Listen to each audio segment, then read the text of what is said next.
We're a little late. Welcome to the May 11th, 2026 Henderson County School Board meeting. I will ask for everybody to rise for the presentation of colors by West Henderson High School Army JROTC.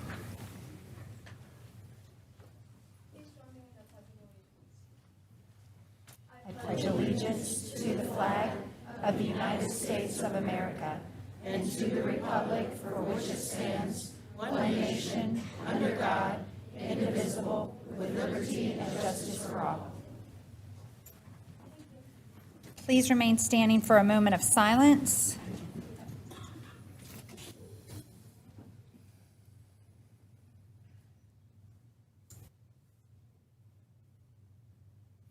You may be seated.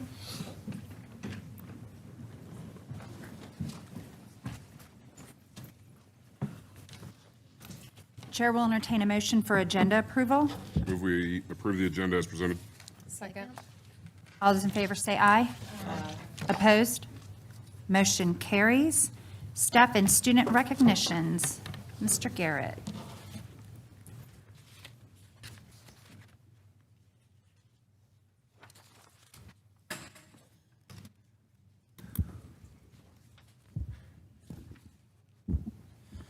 Madam Chair, members of the board, those present, we welcome you this evening. We have a lot to celebrate. This is our traditional meeting where we honor those students who have committed to our nation by enlisting in the armed forces. And I'm going to call up the principals now so that we can recognize those students. And this is always a very special evening and event here in Henderson County Public Schools. So students, when you hear your name called, we're going to put you up on the big stage because we all want to take a look and salute you for your dedication and commitment. So at first, I want to call up Mr. Brandon Scott for East Henderson.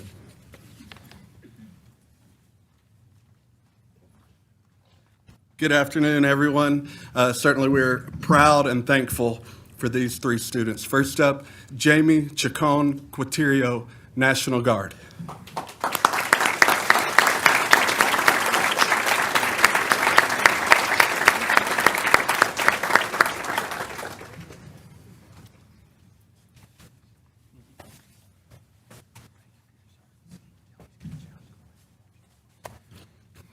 Estrella Hernandez Martinez, U.S. Army.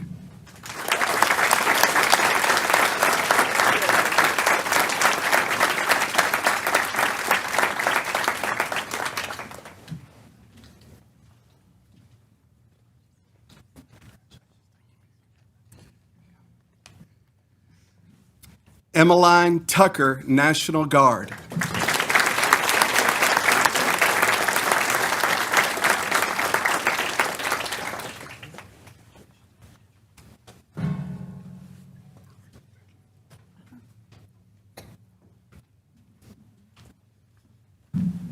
Next, we'll call up Ms. Kirby Farley for the Innovative High School.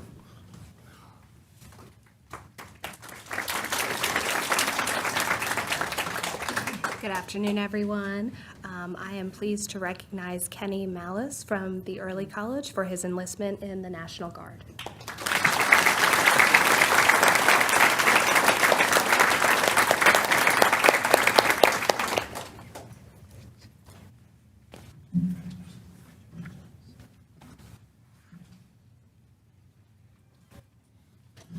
Now I'll bring up Dr. John McDarris for Hendersonville High School.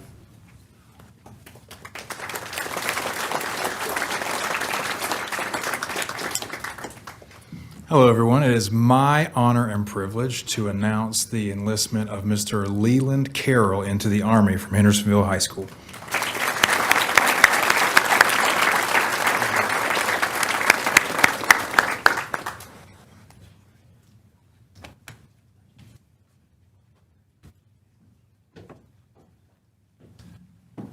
Next, I'd like to recognize Dr. John Shepard, North Henderson High School.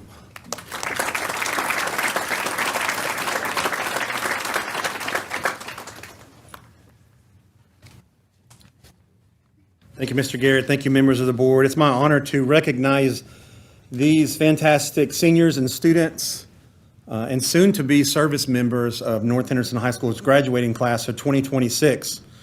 At this time, when I call your name, I'd love for these students to come down. I'd also like to recognize their parents, because I think being a parent of a member of our armed forces and service, it's also special recognition. And so for North Henderson, if you wouldn't mind standing, if your parents are here, I think we have some in the back as well. So as I call your name, Denver Caps, United States Army.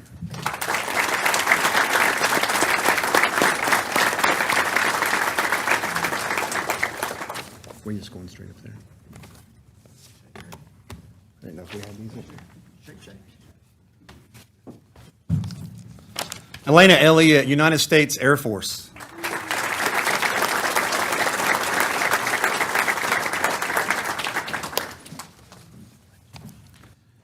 Nicholas Flores Gomez, United States Army.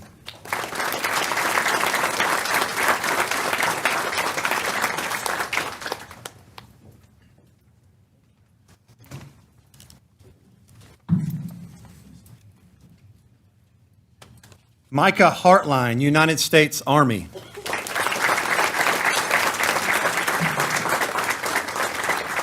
Micah, when are you shipping out here?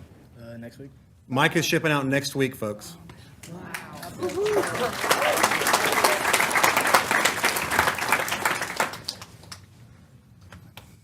Kayla Lopez Castillo, United States Marine Corps.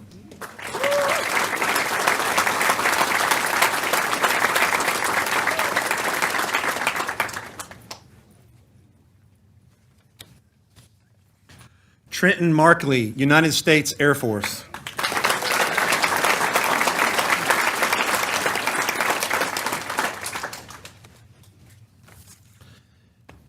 Derek McAdam, United States Marine Corps.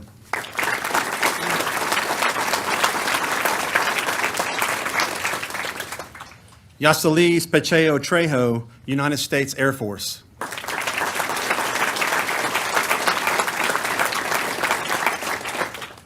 And Caden Ramsey, United States Army.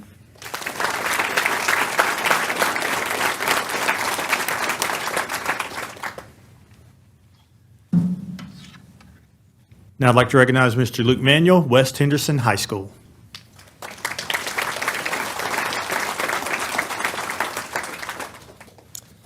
Good afternoon, and thank you to Henderson County Board of Education and District Leadership Team for the continued support that you show in recognizing and celebrating the achievements of all our students. And at this time, I would like to recognize West Henderson senior Kata Pace. Kata, if you'd please come forward.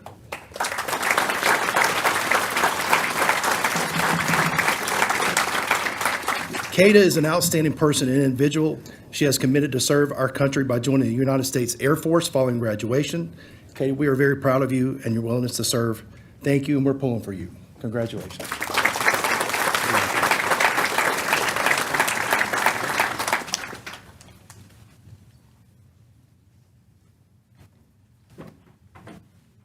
So, ladies and gentlemen, standing before you are a group of young people committed to their nation, so I think they all deserve a round of applause.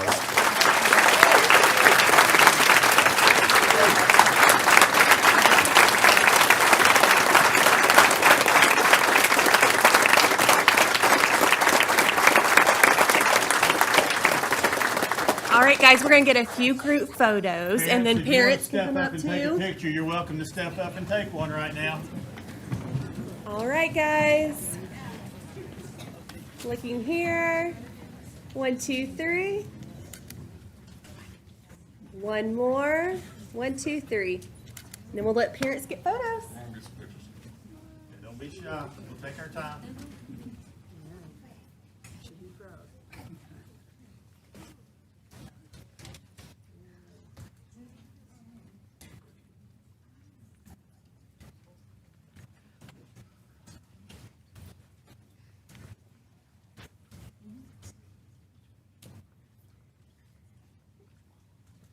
All right, ladies and gentlemen, thank you.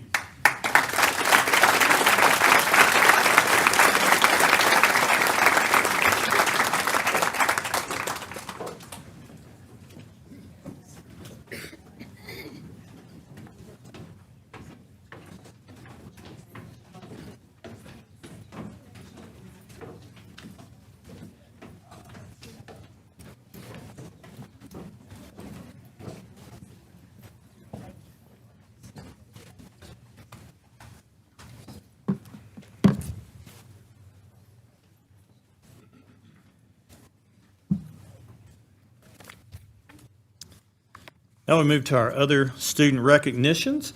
And first, I'd like to call up Dr. Katie Bradley, who's going to share some good news about a Hillendale student.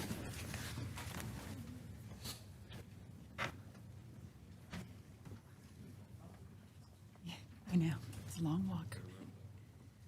Hello, board. Hello, everybody. It's great to be here today, but I'm here to recognize Elizabeth Stark, one of our phenomenal fifth grade students. She was selected as the winner of the Daughters of the American Revolution essay contest. And the prompt for that one was, who would you want to eat lunch with? Which signer of the Declaration of Independence? And I do believe she chose Benjamin Franklin. Is that right? Come on, Ellie. Come on up.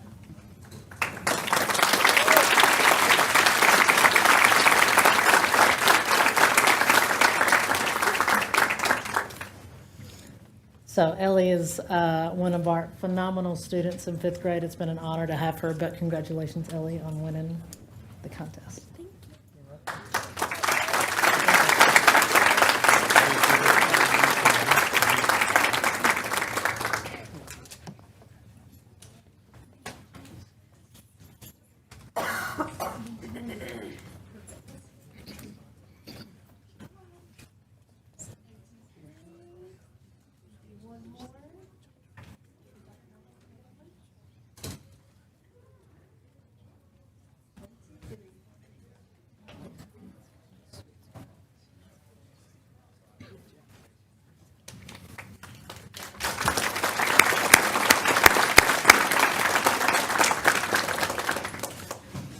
Now I'd like to call Miss April Summey up to share several good things about Bruce Drysdale Elementary.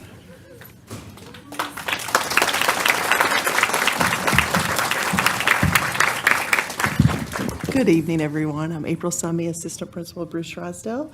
Mr. Joyce sends his wishes. He's driving a school bus currently and couldn't join us. It is my absolute pleasure to recognize several groups of students. First of all, I want to call up Heavenly Mickle, and she's been selected as the fifth grade winner. Come on.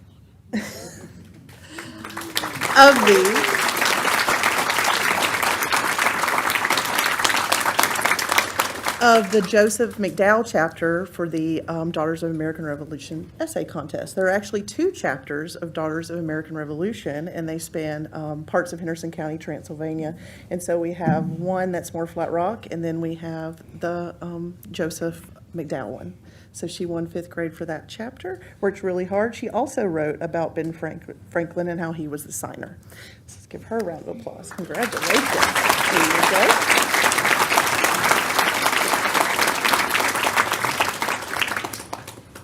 All right, next we have our spelling team.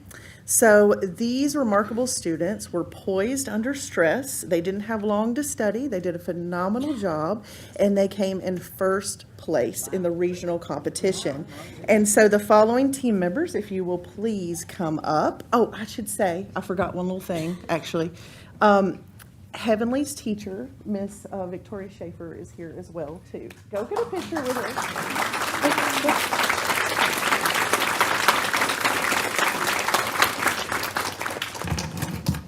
Perfect. All right, so our spelling team coaches are Miss Suzanne Pilkington and Allison Keever, and they are with us tonight.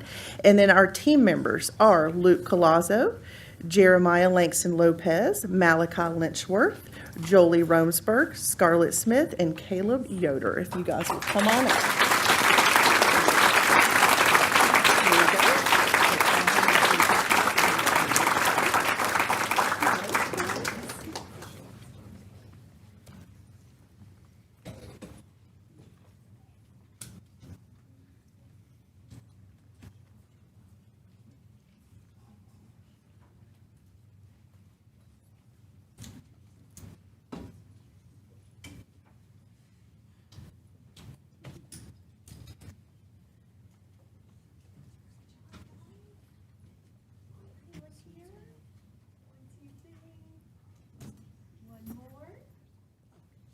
You're okay to slip behind and take a photo. We don't mind at all.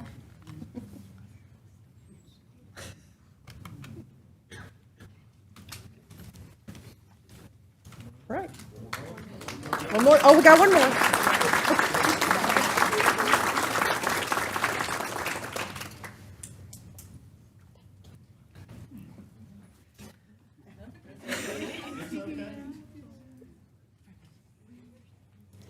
All right.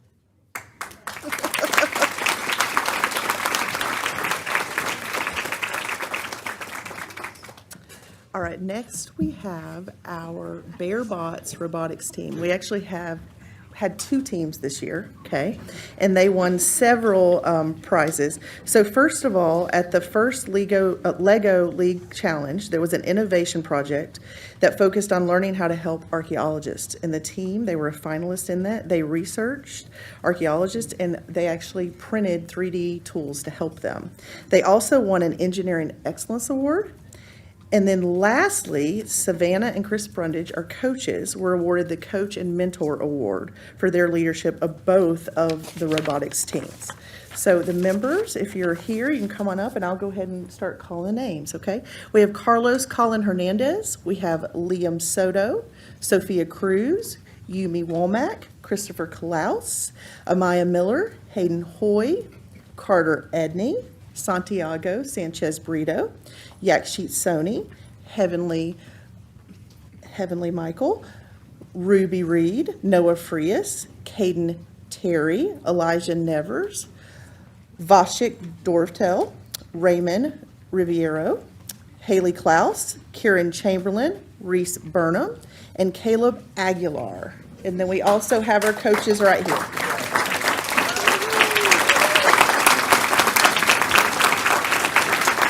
So this is for the team.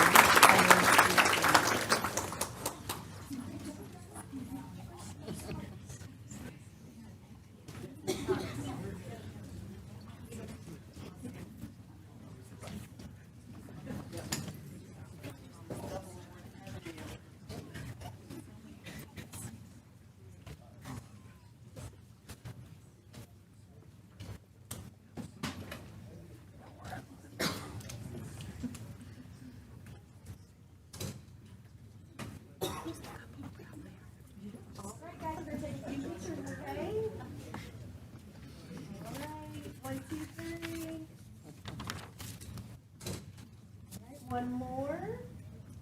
1, 2, 3. We'll let your parents get some too,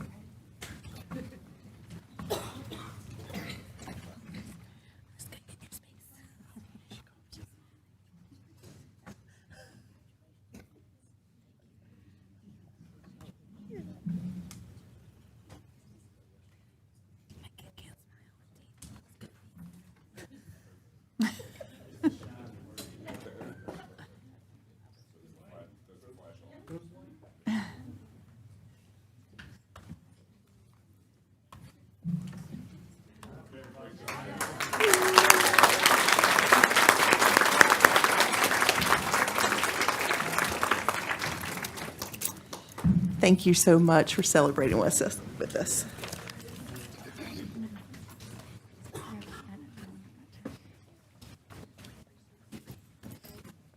Next, I'd like to recognize Ms. Carolyn Henderson, who's going to share about Hendersonville Elementary.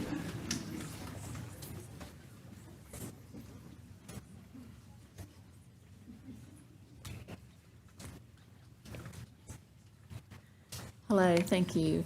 So I'm here to recognize our Battle of the Books team. As you well know, they have to read 16 books, and they have to read them multiple times. And they study quite a bit because at the competition, they're asked any detail from any of the 16 books. And to get credit for it, they have to say the title of the book and the author's name. And so that takes a lot of studying and a lot of reading. But we're really proud of these kiddos. They had first place at the county competition. They won first place at the regional competition representing Henderson County Public Schools, and they did a fantastic job at the state competition. And before I call up their leader, Miss Lindsay, I just want to say a special thank you to their parents, because the parents made sure that these kiddos, all 12 of them, made it to each of those competitions to represent us, and we certainly do appreciate that effort. Miss Kara Lindsay.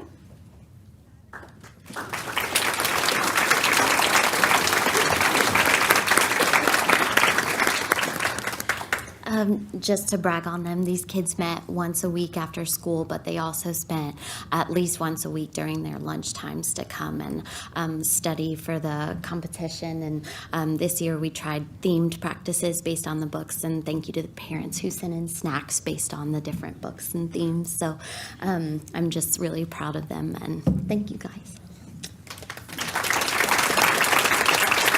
All right, if you guys would like to come up, we have Matthew Carlin, Iris Boyer, Andrew Ott, Jonah Stanley, Ashby Marshall, Van Isserman, Owen Burke. That's all we have present today. Oh, and Patty Grace Todd. So that's it.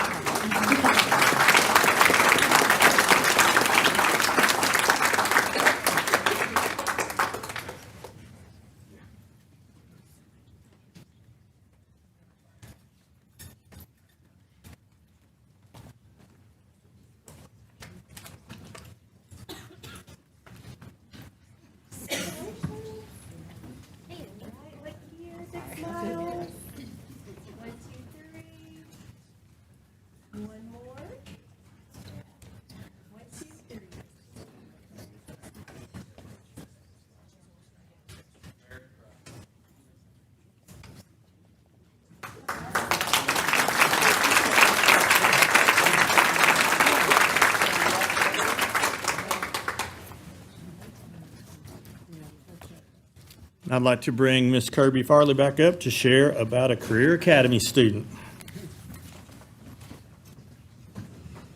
Thank you, Mr. Garrett.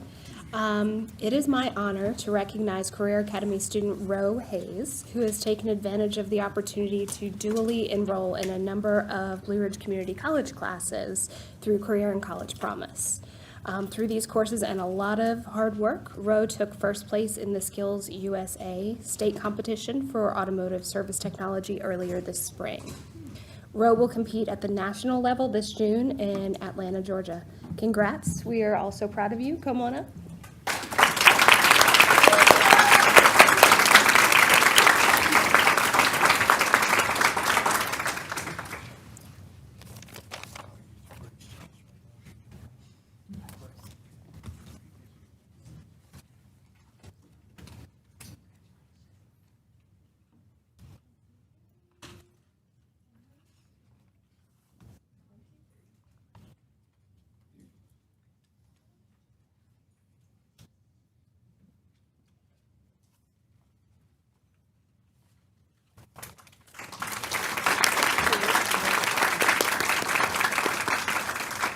And next, I would like to introduce Ms. Virginia Hayes to talk about our JNCG program at the Career Academy. Thank you, Ms. Farley. So hello, members of the board. I am Virginia Haynes, the State Director of the Jobs for North Carolina Graduates Program, which is in 2 of the high schools in Henderson County. I'm representing Arthur Kelly, who is our instructor at the Career Academy, but who has a sick child this evening. Earlier this year, students from Jobs for North Carolina Graduates competed in a career development program with students from across North Carolina. We had about 150 students there from 15 different high schools. From the Henderson County Career Academy, we had several teams who placed. Members of the creative decision-making team included Colton Aloretta, Caleb Smith, Curtis McGraw, and Aiden Johnson, and Aiden's here with us this evening. They were given a prompt of the fact that they had won a grant and had to develop something for their community, and these young folks came in third. In the prepared public speaking category, Katori Vinson from the Career Academy placed third. In the category called the Love Project, which is lifting our voices for equity, the team from the Career Academy won second place with their clothing closet that they have provided for the school and in donations across the community. Blue Hines and Skylar Harper represented the entire group from the Career Academy at that time. And then joining me now is Shelby Focarino, as she is the specialist at East Henderson to announce their winners. Thank you, Ms. Haynes. Hello, board. I am an East High alum myself, so it's wonderful to be back and representing East High. I want to congratulate my students who also attended the competition, and Wyatt Price placed second place in employability skills, as well as all 14 students who participated in the promotional video for East Henderson High School and the JAG program. If Estrella Hernandez Martinez is still here, she was one of those students, but they did a wonderful job, so thank you for recognizing them.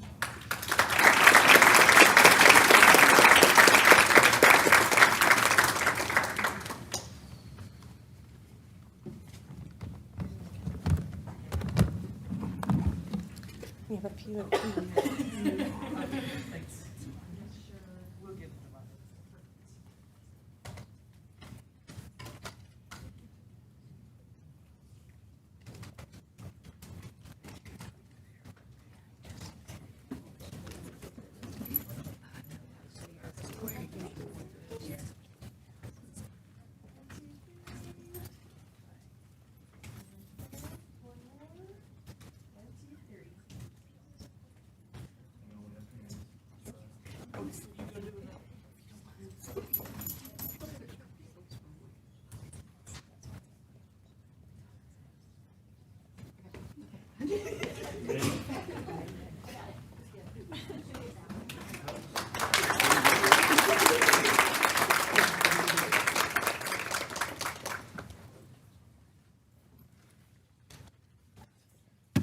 I'd like to welcome back Mr. Luke Manuel to share about a group from West Henderson High School.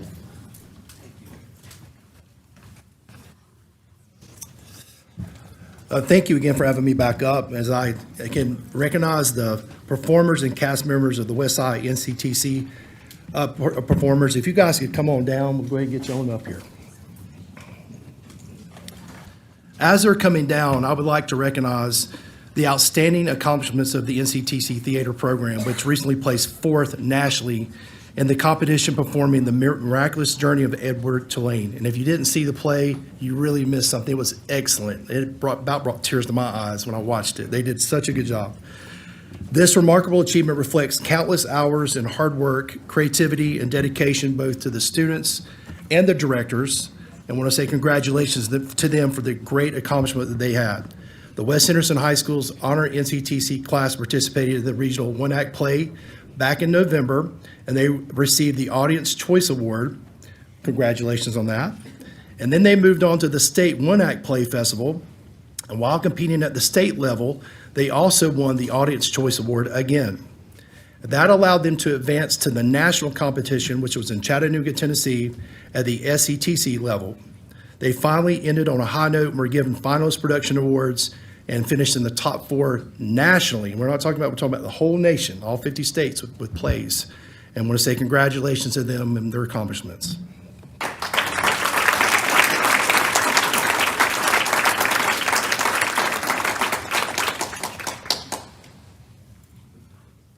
After pictures, I want them to stay because there's more. Yeah, that'd be awesome. Thank you. Yeah.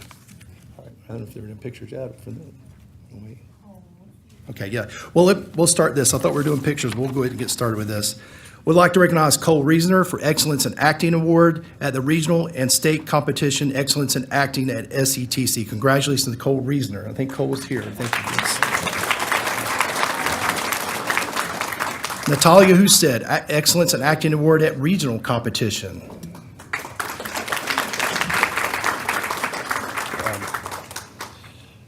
Carolyn Frampton, Excellence in Acting Award at the State Level Competition. Annalise Yeomans and AJ Briggs, SET Nationals and All-Star Cast honorees.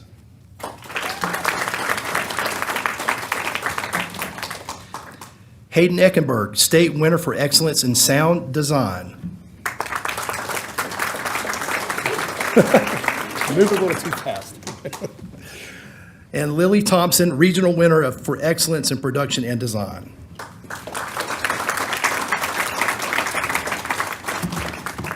And finally, they cannot do this without great teachers and directors. A special congratulations goes out to Mrs. Cooper and Mr. Matthew Parent, who both received excellence in directing honors at the state and national levels. So congratulations to them. Ms. Cooper, And by the way, we might as well say this because Ms. Cooper is such a good person. We're celebrating her retirement, 30 years of service as an exceptional theater teacher and leader. Her impact on the generations of students through creativity, mentorship, the passions for the arts has been extraordinary, and her legacy at West Henderson will be everlasting. And so congratulations to Ms. Cooper as well.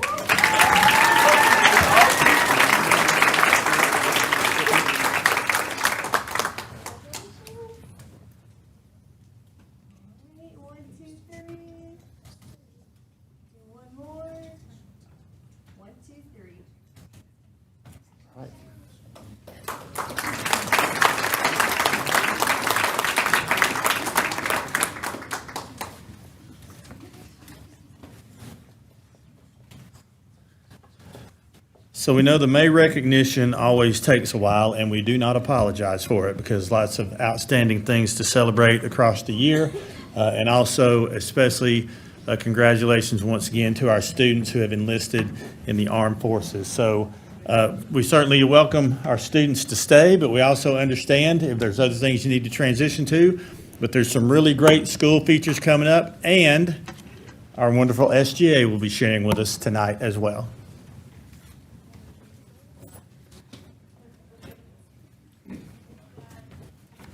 Hello, everyone. So I'm going to do my regular, this is how it's going to roll, but the 3 schools that we have tonight are going to talk to you about inclusivity. And that means inclusivity for students, inclusivity for different interests, and inclusivity for age. So we're going to end on a really cute note. So we're going to start with Hendersonville Elementary. He's going to talk about their Cupcat Cafe and Adaptive PE unit. And Mary Beth Elliott and Kayla Fadden, who are teachers there, they're going to come up in just a second. When they are done, then we have 2 teachers from Rugby Middle School who will be joining us. That's Maureen Rhodes and Heather Fender. They are the arts teachers there. And then after that, from North Henderson High School, Tracy Queen is going to come up and talk to you. So we will invite up our Hendersonville elementary teachers, and then we'll just roll from there.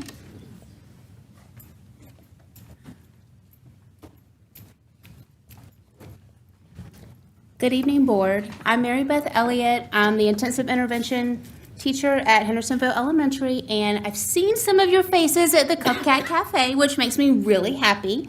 So for those that don't know, the Cupcat Cafe is where intensive intervention students work with their Paw Pals. So Paw Pals are 5th grade students who work with them all year on academics, social skills, emotional skills, problem-solving skills. But for the Cupcat Cafe, they work together to run a restaurant. So they have to apply for a job, whether it's cashier or chef or server, hostess, and they run the restaurant. They design the menu, they serve the food, they plate the food, they greet the patrons that come in, they clean up after them. And the really cool thing is it teaches these problem-solving skills that we can't teach in the classroom. Oh my gosh, this order's wrong. What do I do? How do I handle this? Oh my goodness, they spilled their drink. How am I going to clean this up? Oh my goodness, they're taking forever. How do I move them along so I can get more people seated? And it's really fun to see it all come together. And what's been really fun is seeing when you guys come interacting with them, because y'all are like celebrities to them. So when you guys come in, they really want to get it right. This is a program we've now run for 2 years. We're going to do it again next year, and next year we are adding another element where we're partnering with Outback, where we're actually going to go to the restaurant, and the kids are going to get to talk to real-life servers and real-life chefs and hostesses and kind of see what really makes the restaurant run. So we're excited to see you all at the Cupcat Cafe next year.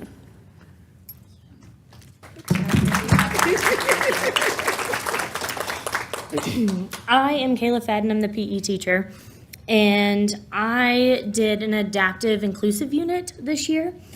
And so all of my students participated in different inclusive activities. So I took my neurotypical students and gave them an opportunity to experience what it's like to be neurodivergent. So some of them were maybe non-speaking, some maybe were in a wheelchair. We did an activity with a guided track where they were visually impaired and they had to talk about trust and a partnership and be guided around. We did some seated volleyball. We also looked at different athletes that in the world, Paralympic athletes that have these impairments and these disabilities and how they have persevered and adapted to be successful in life. Then after each kind of unit, we reflected on like, what did that make us feel like? And how can we include everybody? And how can we change our environment to make sure that everybody kind of feels a part of our environment? And I think the best part of it was when it was over, that students still came back the next week going, okay, now what? Now what are we going to do? Now what impairment am I going to have? What disability do I get to experience? And it just was really cool to kind of see their excitement to be in those shoes, but also the empathy that they were really creating for their peers in the building and kind of outside in the environment. So, yeah.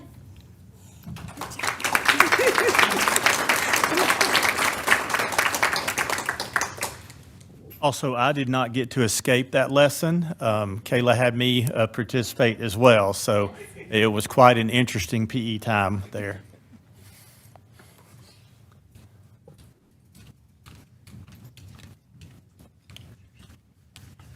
Good evening.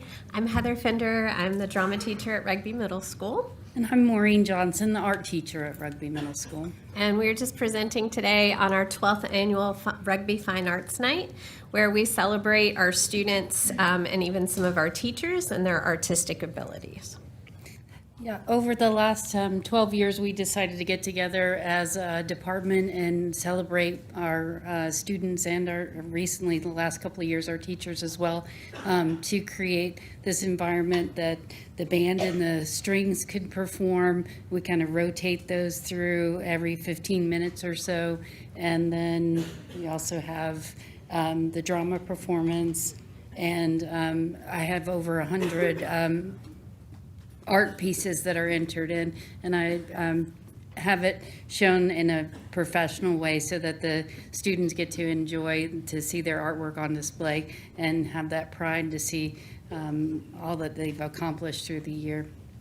And our the drama portion is this year, for the first year, we actually did an improv troupe, and so everything was cool. We didn't know that we could control the Okay. Cool. Great. So our improv troupe was called the Raiders, because we're the Raiders of the Lost Script. And it's completely made up on the spot. So we got suggestions from the audience. I had 15 kids in the troupe. And we rehearsed and learned how to play the games after school, and then they had a 30-minute performance at Fine Arts Night. And I really believe that improv can save the world. And well, it really teaches amazing leadership skills. They learn how to listen intently and intentionally. They learn how to trust themselves and each other, and they learn that to respond to unexpected situations. It's just a wonderful evening. We also have, in the last couple of years, we've decided to have food trucks come out, and it really brings this community into our building and celebrates the arts in a way that is very unique and fulfilling for our students, just to see them in that kind of light. And plus, you know, a lot of times the band students don't get to hear the string students, and the string students don't get to hear the band. So it's to have that rotation, and then to have the celebration of the fine arts is awesome, to have everybody in one building celebrating, and the drama performance as well. So that's what we did. This is our 12th year, so we had a wonderful time with that. We'd love to see you next year. Yeah. Okay, thank you. And if really quick, if I could just tell Miss Fender thank you, and just a personal, she was my very first theater teacher when I first came to Henderson County. I got to be a part of her first year at rugby, and she opened up amazing doors, and what they do in our theater classes across our district is amazing. So thank you so much for everything you have done over these last, all these years.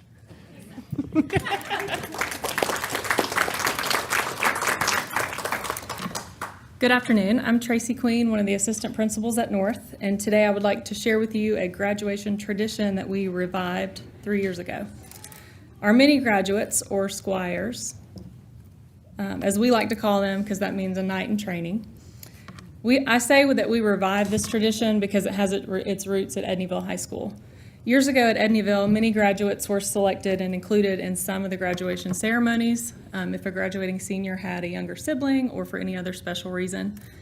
When we introduced this tradition, or this addition to our graduation ceremony 3 years ago, we invited participation from our 5 feeder elementary schools, so Dana, Clear Creek, Edneyville, Fletcher, and Sugarloaf. For those schools in split districts, we ensure that the selected students are zoned to attend North. Principals or their designees select 2 students to represent their school. During graduation, these squires walk in hand, as you can see in the photos, with the top 10 graduating seniors. They sit on the field with a representative from each elementary school seated just behind them, symbolizing the connection and continuity across our school community.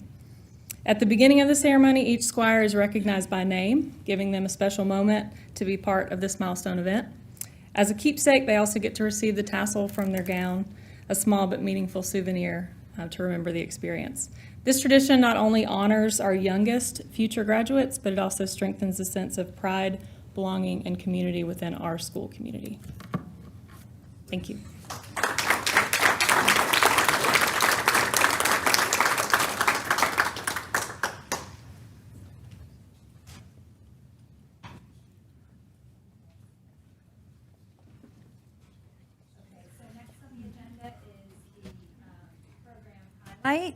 The SGA presentation. So it's my pleasure to introduce and bring up, come on, your Student Government Association representatives for the 2025-2026 school year. So as they get ready to transition to their next step in life, we like to have them, this is the second year we've had them come and just share about what their experience has been like when we meet as a joint group, which we do pretty much monthly. And the purpose of that meeting is twofold. One is to kind of get some feedback from them on things in the district that they'd like to see improved, and get feedback on different things that we do. But the other piece is to see them work together. And one of the best parts the last couple of years has been really just giving them open time to work together on projects that are common, whether that is fundraisers, different things for the student body, how to connect with the community. So they're going to share a little bit today about their experience across the past year, both in representing their student bodies and representing the district as a group. So I don't know the order. So somebody crank it up. Good evening. I'm Charlotte Lyda, the student body president of North Henderson. And we are, like Mark Garrett said, the student government representatives from each of our county high schools. And today we hope that we're able to share some of our goals and accomplishments and get to talk about the purpose of our monthly meetings. So each month, the senior class and student body president from each high school gather together, usually at one of our own high schools, to discuss the amazing work and events that has happened in our schools during the past month. One of the most important topics, however, that we discuss early on in the school year is the purpose and mission of both our school and our student government. By sharing our purpose, we feel that we are able to set ourselves up for success because we have a specific goal that we're able to work towards. Claire, our senior class president, will share some of those individual mission statements with you. Like Charlotte just said, my name is Claire Weaver, and I'm the senior class president at North Henderson. Some of the mission statements or themes for our schools include Once a Bearcat, Always a Bearcat, which is Hendersonville High Schools. It highlights Hendersonville's longstanding traditions and their sense of spirit. West Henderson, Falcons First, Falcons Forever, which emphasizes West's community and connection. On the Rise and The Light Within are from East Henderson and the Innovative High Schools. They encourage students to fulfill their greatest potential. And then our own mission statement, Be a Better Night. It encourages students to leave the community better than they found it, and we try our best to create a ripple effect of positivity, highlighting every student's unique moral compass at North. By sharing each of our mission statements or themes from our student governments, we can start the year off with reason and purpose, and be better representatives of our student bodies. Thank you. All right, so my name is Nikki Mejia, and I'm the senior class president at East Henderson High School. And my name is Jade Morales, and I'm the student body president at East Henderson High School. So clearly through the many mission statements that highlight the importance of school spirit, encouraging our classmates to have pride in where they go is a huge focus for each of us here today. Throughout our meetings, each school has shared some of the most important and unifying events to allow other schools to see how we all develop school pride in our own unique ways. By sharing our unique ideas, we've been able to incorporate many of these ideas into our own schools, elevating our county spirit to another level. And some of examples of the ideas shared at our meetings include West Falcons freshman shirts given to each rising ninth grader, Hendersonville's Symposium and Croft Cup, North's big on community and service, and then early college announcements shouting out individual students for their achievements. And while each school has different mascot and community, the impact of school pride is undeniable, and by working together we can increase school spirit for each of the student bodies. My name is Cole Reasoner, and I am the senior class president of West Henderson. And my name is Brady Merrill. I'm the student body president at West Henderson High School. Another large focus of our meetings is discussing and sharing how each school interacts with the feeder schools and each other. Being able to establish a connection with future students before they even step foot in our high schools is a huge accomplishment that we are so proud of that we get to have, increasing the sense of pride in our community no matter which school that they end up at. Additionally, being able to host events that connect our high schools together for important causes emphasize that even though we may be different schools, we are one Henderson County. Some of these ideas mentioned include East's Drop-In Shop program with students from Hillendale Elementary, one of their feeder schools, West Henderson's Curriculum Carnival for upcoming rugby students, combined Miracle Minute fundraisers at sporting events, which many of our local high schools collaborated on this year, and the various trunk or treat events in the county, which are carried on by every school in their feeder schools to support not only themselves, but also the other schools in their community. By hosting events to connect our high schools to every other school within the county, we are able to foster a Henderson County that is more united and supported. Thank you. Hello, my name is Natalie Manning. I am the senior class president of the early college. I'm here to speak on behalf of the Career Academy because Ethan and Leo could not be here today. So similarly, another important goal of our student government meetings is to share and develop ways in which we can create change within our county. Each school within our county has been able to create some amazing support through fundraising initiatives that has just made our community stronger. Whether they are donating to existing foundations like Safe Light, the Manna Food Bank, and Patchwork Ministries, or focusing on raising money independently for more individualized causes like scholarships, school issues, or Thanksgiving meals. Some of the major fundraising events include West Mr. WHHS Pageant, East Talent Show, the IHS's Haunted Hallway event, Penny and Dollar Wars, sport events like Power Puff, bowling tournaments, and kickball games. When I look around at our SGAs, I don't see students who ignore the needs of our community or focus just on themselves. Instead, I see leaders who are willing to step up, give their time, and put themselves out there to create a positive change within our community. There are so many people in our community that are willing to donate and help others, but don't simply because they are unaware of the many opportunities to become involved. However, by hosting and sharing our own fundraising events, we can show how easy it is to make a difference within our community and provide our students a way to give back to the people that make Henderson County the place that it is. Hello, my name is Yuki Sun, and I'm the student body president at Hendersonville High School, and we'll be talking about community outreach. While we do spend a lot of time and energy on fundraising money and materials for our community, reaching out to members of our county is something that extends far beyond fundraising. Reaching out to our community and giving them emotional support as well as specialized assistance is equally important to us. And Sarah will be talking about some ways that our schools have accomplished this task. Like Yuki said, my name's Sarah Orr, and I'm the senior class president at Hendersonville High School. And at these meetings, we've talked about how each of our schools do community outreach. And some of these examples are the Special Olympics, which East hosts for the whole entire county, Angel Tree Kids, Toys for Tots, Veterans Day lunches, breakfasts, and cards, blessings and boxes, clothing drives, and so much more. Being able to provide for our community in ways that aren't strictly monetary is a responsibility that all of us are happy to share. Thank you. Thank you. So my name is Brittany Samalini Gomez, and I am the student body president at the Henderson County Early College. So I hope that throughout what you've learned today, it's very clear that these meetings are more than just student government lunches that we share together. They are a time in which each of these amazing schools are able to share the incredible work they've done throughout the year and take inspiration from other schools to kind of better your own school. They allow us to connect with fellow student leaders, exchange ideas, offer support, and remind each other that we are all working towards the same goal. Ultimately, these meetings have done more than strengthen our individual schools. They have strengthened relationships between them.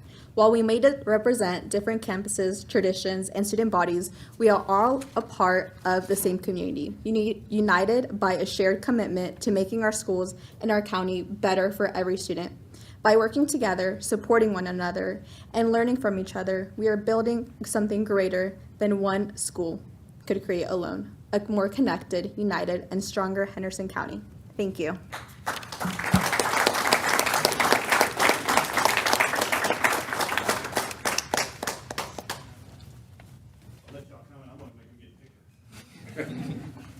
Thank you guys so much. Thank you for having us. Mm-hmm.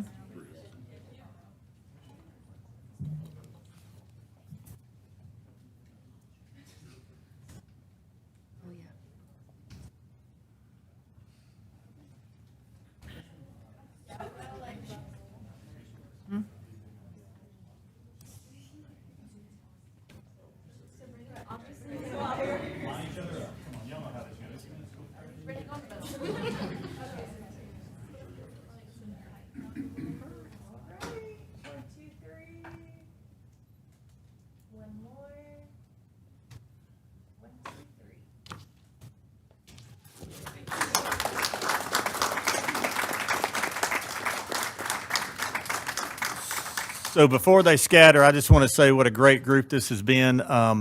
They have done so much to, like I say, collaborate, help each other. And we talk all the time about when you're across the field or the court from one another, there should be good old-fashioned hatred in your heart to win that game.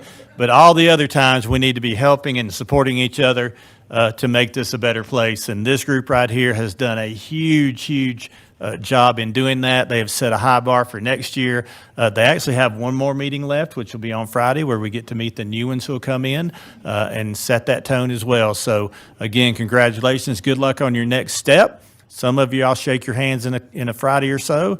The others, if I don't get to see you on Friday, congratulations, job well done, and good luck on your future. And remember, we're here, so come back and help us.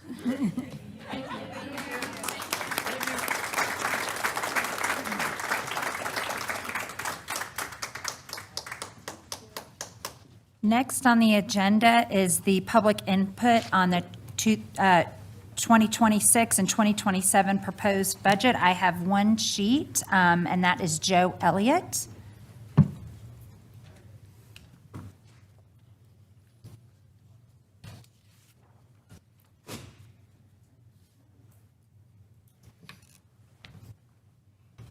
I hadn't realized there was going to be an opportunity, so I'm going to wing it. And what I was going to say later, you can forget. I know that probably 99% of the people that live in Henderson County have no idea how you do a budget. And I'm pretty sure most of them don't know the challenges that you face. Those challenges are getting worse every year. I want to mention, for the people that are listening that don't know, just what some of those challenges are. The first one's called Leandro, and it started 20 years ago or so. Two young ladies, I believe it was two young ladies, first, second grade, they were the plaintiffs in a suit to get better funding for the public schools in the state. Well, it got kicked back and forth until finally the state Supreme Court, the one we have now, said, well, they've timed out, they're no longer in school, so there's no point in settling this. So billions of dollars that should have gone to public schools are gone. The voucher program, $650 million. 90% or thereabouts of the voucher program money goes to families that already can afford to put their kids in private school. So you're making the rich richer. We have a new challenge. The General Assembly, in their infinite wisdom, now want to control property taxes for the entire state. That could be a disaster, particularly for small rural counties. Counties that depend, like this one, depend on the commissioners being able to raise the funds to provide some of the money that you need to operate. I trust our county commissioners to do what's right by us. I don't trust the people in Raleigh at all. Finally, I'd like to say that the county commissioners, in their wisdom, and I mean that in a complimentary way, have committed to a lot of very expensive projects recently. And they had to do that, but that puts a lot of strain on where they're going to find the funds to help the schools. I pity you, what you have to do going forward, but I have hope that you'll find a way. But I'd just like to say to the people that have done this, they don't like our kids, they don't like our schools, they don't like our parents, they don't like our teachers, they don't like our staff. They have no value. They place no value on any of you. Thank you for what you do. Thank you. Board member observations? I had the chance to go visit Glen Marlow, and we got to see how, in talking with community, they went through a very difficult year with losing a teacher, with losing a student, and being able to see the way that the community honored the loss of both of those individuals. And Rugby also honored one of the students who passed away. It was recently her birthday. And so she was honored at both Marlow and Rugby on her birthday because she would have been going to Rugby. And just seeing the way that our community comes together. We've seen the struggles that our high schools have had in recent years with loss of students, even very recently, and former students. But it really does take a community. It takes a village. And this past week was our National Day of Prayer, and I know that there were so many in our community who, on a daily basis, have really just taken such good care of our schools and over every governing body over Henderson County, and all the different ways that this community has to work together. And at the end of the day, that's what it's about, is working together and doing what's best for everybody, because these little ones are our future. And as we've seen, so many of them are getting ready to go sacrifice their futures for all of us. And we're absolutely grateful for them and their willingness to do so. So it was just really sweet to be able to see how the community had come together to honor the people in that school that they had lost. And so it's just thank you to all of those out there who keep our schools covered in prayer always. Anybody else? I'll just say a quick, I know we're only a few days, a couple weeks left of the school year, so I just want to say congrats to everyone that's going to be graduating, and we wish you the best of luck in your future. And I just want to say happy summer break shortly to all of our staff and students and families. I hope that everyone has an awesome summer, that they get time away to just reset and refresh and to spend time with those that they care about most. I hope everyone has a happy and fun summer here very soon. And I will echo that as we come down to this time of year. It is always my favorite time of year because it's happy and sad. For our seniors and their families, congratulations for graduating, and parents, thank you for entrusting your faith in us to educate your children during this time. We're getting ready to go into state testing, that word nobody wants to talk about, but, you know, I like to think of it as a way for our children to shine. They've worked hard all year, and so now it's time for them to be able to test and then move on and have a great summer. So be safe, and we will see you next fall. Anyone else? I just want to echo what everyone else has said already as well. We do have a great school district and a lot of wonderful teachers, a great administration, and a really cool board. We don't always see eye to eye, but the thing is we work together, and it's really, really good. I love this district. I'm very proud of this district. I'm extremely proud of our kids. Bringing the kids up and doing the 3 features on the schools, that has been the most amazing thing. The clubs, just to see the kids' extracurriculum is just wonderful.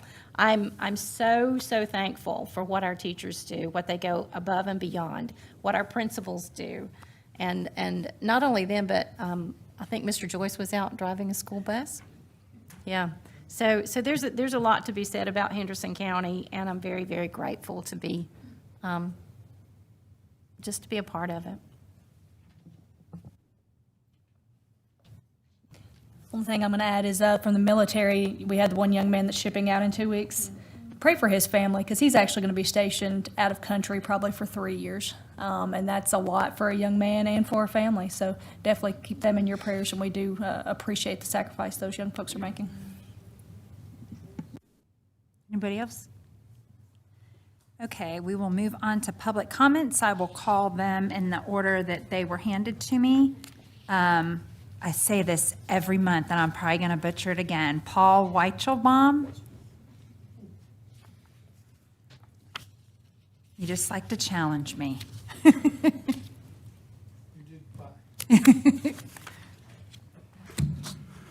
Okay, thank you for this opportunity.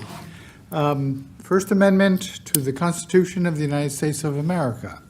Congress shall make no law respecting an establishment of religion or prohibiting the free exercise thereof, or abridging the freedom of speech or of the press, or the right of the people peaceably to assemble and to petition the government for a redress of grievances.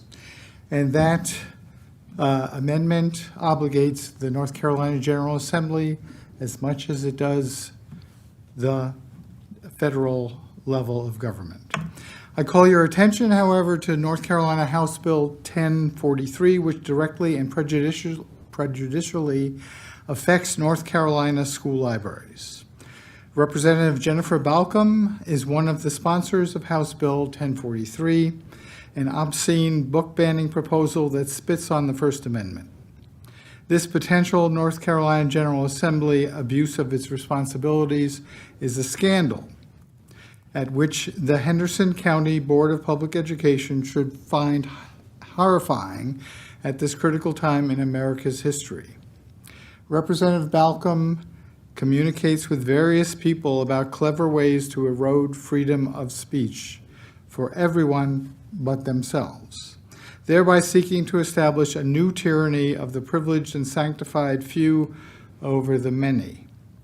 As we celebrate the 250th anniversary of the American Declaration of Independence, Representative Balcom, Senator Moffitt, and her other partners are the new Redcoats, making a mockery of representation, while here we the people focus on carefully, thoroughly, and joyfully educating America's children.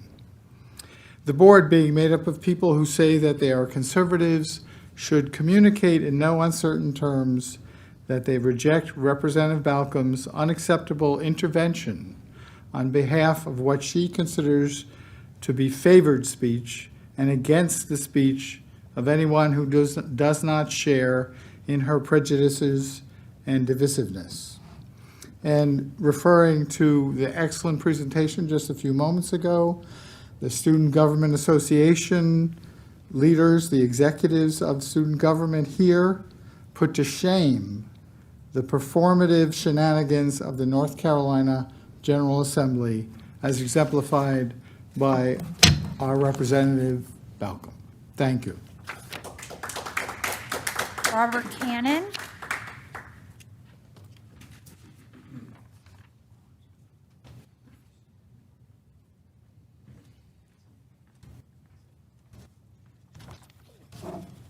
Good afternoon. I represent Henderson County Public School Strong, a nonpartisan volunteer organization that advocates for good public schools. We appreciate the opportunity to observe the work of the board each month. We also connect with other chapters across North Carolina to advocate for policies that will help public schools thrive. In April, members of Public School Strong from across North Carolina came together to develop a policy platform. The platform identifies 4 goals. These are the priority issues that we call upon our state's leaders to address so that our schools will be thriving learning environments where children get all that they need to succeed. First, increase funding for exceptional children. We call on the State Assembly to provide state funding for children with disabilities, raise the cap from 13 to 20% of student enrollment, weight the funding based on the severity of student needs. This ensures districts can provide critical services for all children. Second, increase educator pay. We call on the General Assembly to stabilize school staffing by increasing educator pay, raise teacher-based salaries by 10%, restore master's pay, pay an increase to other important school staff. This is a critical start to address widespread vacancies in schools across North Carolina. Third, create safe, inclusive schools for immigrant students. We call on all districts, including here in Henderson County, to make sure protections are in place to ensure all students can learn in safe, welcoming, and inclusive schools. And fourth, reject federal vouchers. In order to preserve funding for North Carolina public schools, we call on Governor Stein to ask hard questions about the proposed plans for federal vouchers and to consider the risk of opting into more tax loopholes. Thank you. Errol Cannon.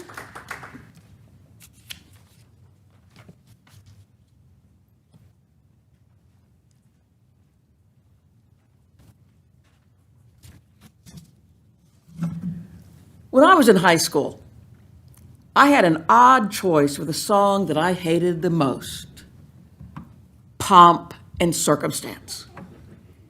There was a specific reason for that. I was a trumpet player, and I got bored playing the same notes over and over and over. My chops were spent after 500 graduates, and the senior class that year had 725. Now, that was just a few years ago, and I now have a different perspective on that song. As the graduates march into that majestic music, there is a sense of pride throughout the whole assembly. So many people are proud of the accomplishments of the graduates that are be represented today, that day. Now, the most obvious group are the graduates themselves who are proud. Whether they found school easy or a struggle, they all persevered to finish high school, prepared to be employed, to enlist in the military, or enroll in college. Graduation is a mark of achievement. Now, parents and guardians of the graduates are a second group that day who are proud of their accomplishments. Not only do they think, she did it, or he did it, but we did it. The adults in the graduates' lives are the ones who made sure that the students got to school each day, that they were well fed, that they did their homework. And thus, the adults are proud of the work that they themselves have accomplished when their graduates cross the stage. Teachers are a third group whose toil and labor is celebrated as the graduates process to pomp and circumstance. These include the teachers from kindergarten who taught them to share, play fair, and clean up after their own mess, to the ones in high school who taught them the math that they would need later on. Teachers are key to transforming 5-year-olds who have trouble lining up into 18-year-olds who are ready to step into the future. Now, I could go on to consider others who are proud on graduation day, but I don't have time. But to turn a well-known phrase, it takes a county to raise a high school graduate. We all work together, and we can all be proud of what we have accomplished. Thank you. Sue Bradburn.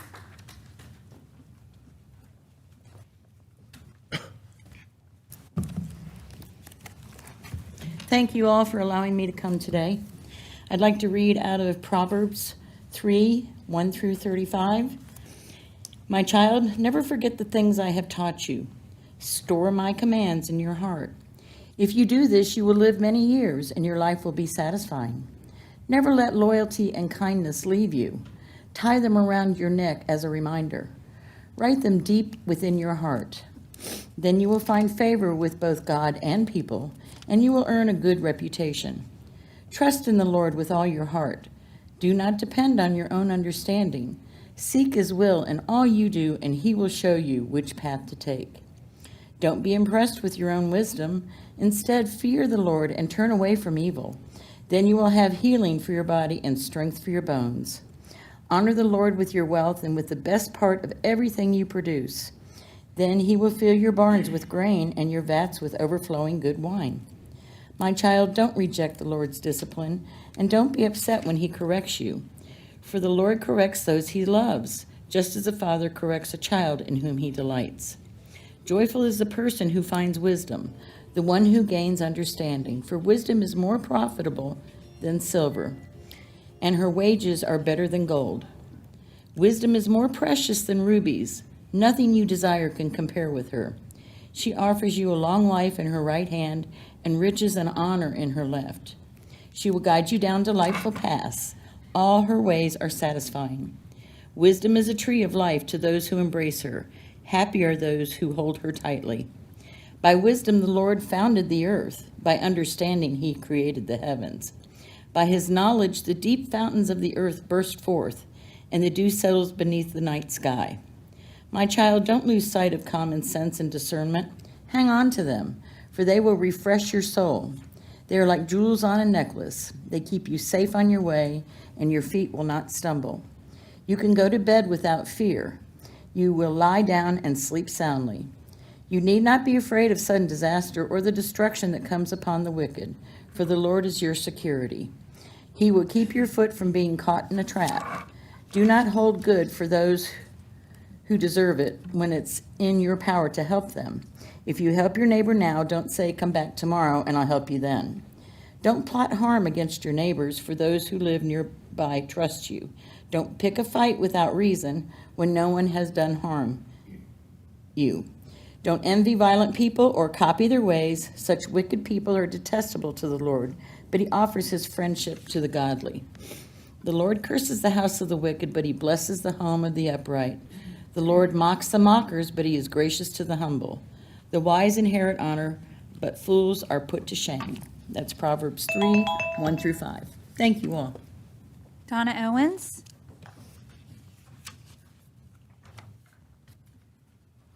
I read from God's word out of the Psalms.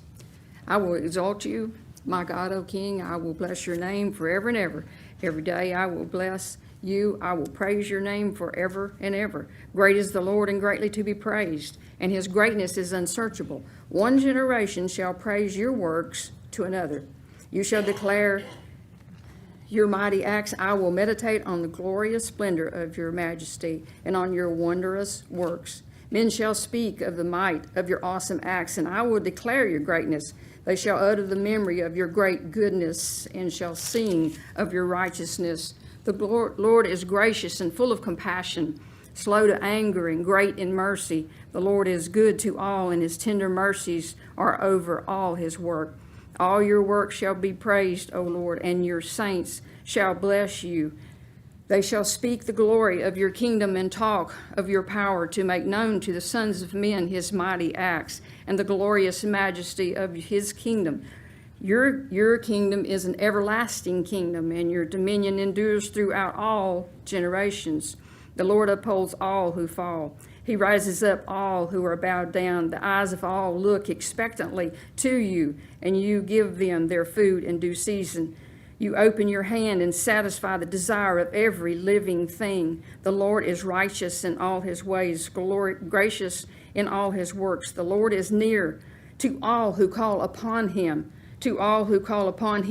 in truth.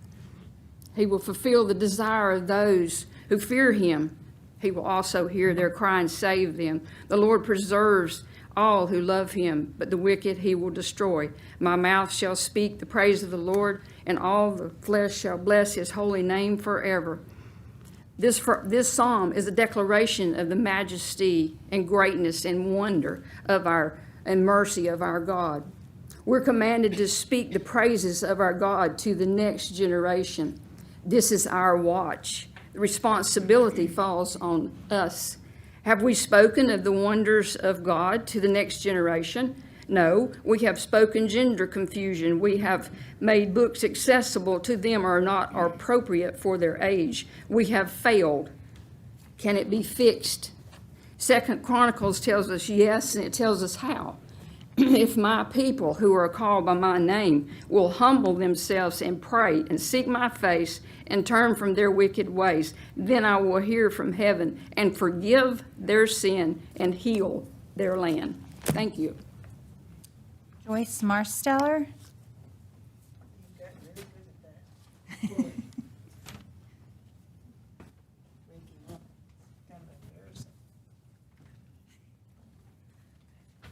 I've been coming to talk to you for about almost 2 years now. When I wasn't in ICU, I was here. And I have enjoyed knowing you and getting to hear from your hearts. And I hope you can hear from my heart, because I said to be continued from last month. And I want you to understand how I became a special education teacher, because teachers make all the difference in the world. But they start here with you, the head, the ones who are taking us on this road. And we thank you and we praise you for what you are doing and have done for us. As you remember, I was in a rural, very rural area, and I was just a little kid. I had a horse and a dog. Those are my only companions. And we had a blast. And then they sent me to school. That was the worst thing. And I had a kindergarten teacher who didn't know any better, and she carried a ruler. Kids don't know what rulers are nowadays. They're little sticks. And they smacked their hands if they tried to write with their left hand. You had to be right-handed. Do you understand that? I didn't. And I tried, and I came home with a bruised hand. And I thought, oh, Lord, I hate school. Oh, do I hate school. Then there was first grade. Not good. I was so dyslexic. I wrote my cursive F's instead of J's. My last name was Jones, so it was Foyce Phones instead of Joyce Jones. Math. Oh, don't talk to me about math. You're my hero. He knows math. He can bring numbers out of nothing. And I pray for you. I really do. This is not exaggeration. I pray for you all the time, because I know, and you'll soon know one way or another, where the whole thing comes from. First grade, second grade, third grade, fourth grade, then fifth grade came. Mrs. Atkinson. She was the most powerful woman I've ever met in my whole life. She walked into a classroom, and she stood with such elegance and beauty. And she just would smile at us. We knew she loved us. And the others that had brought up to that time, not so much. They got there and they did their paycheck and they left, and some of them had babies on the way and all that. But Mrs. Atkinson, Mrs. Atkinson changed my life. She showed me I wasn't retarded because everybody else said I was retarded. I mean that. I was the retarded kid and they didn't have special education. Tommy and I were the retarded kids. And they really put it on us. They really made it realize what retarded was. I'll continue this later.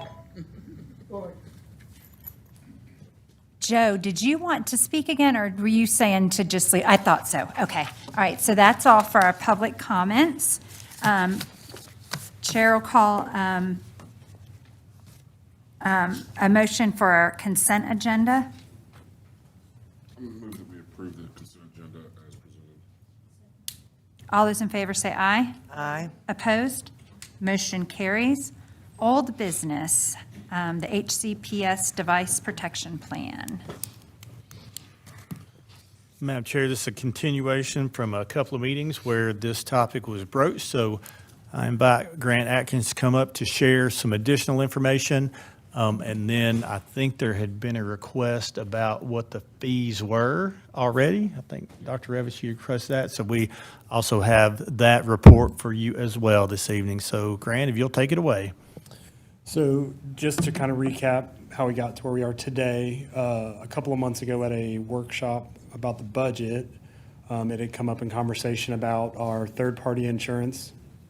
And there's a lot of administrative burden that comes with running that, and there's a lot of benefit on the insurance company side of running that. So the first thing we brought back was just what would it look like if we just did our own insurance that was still opt-in.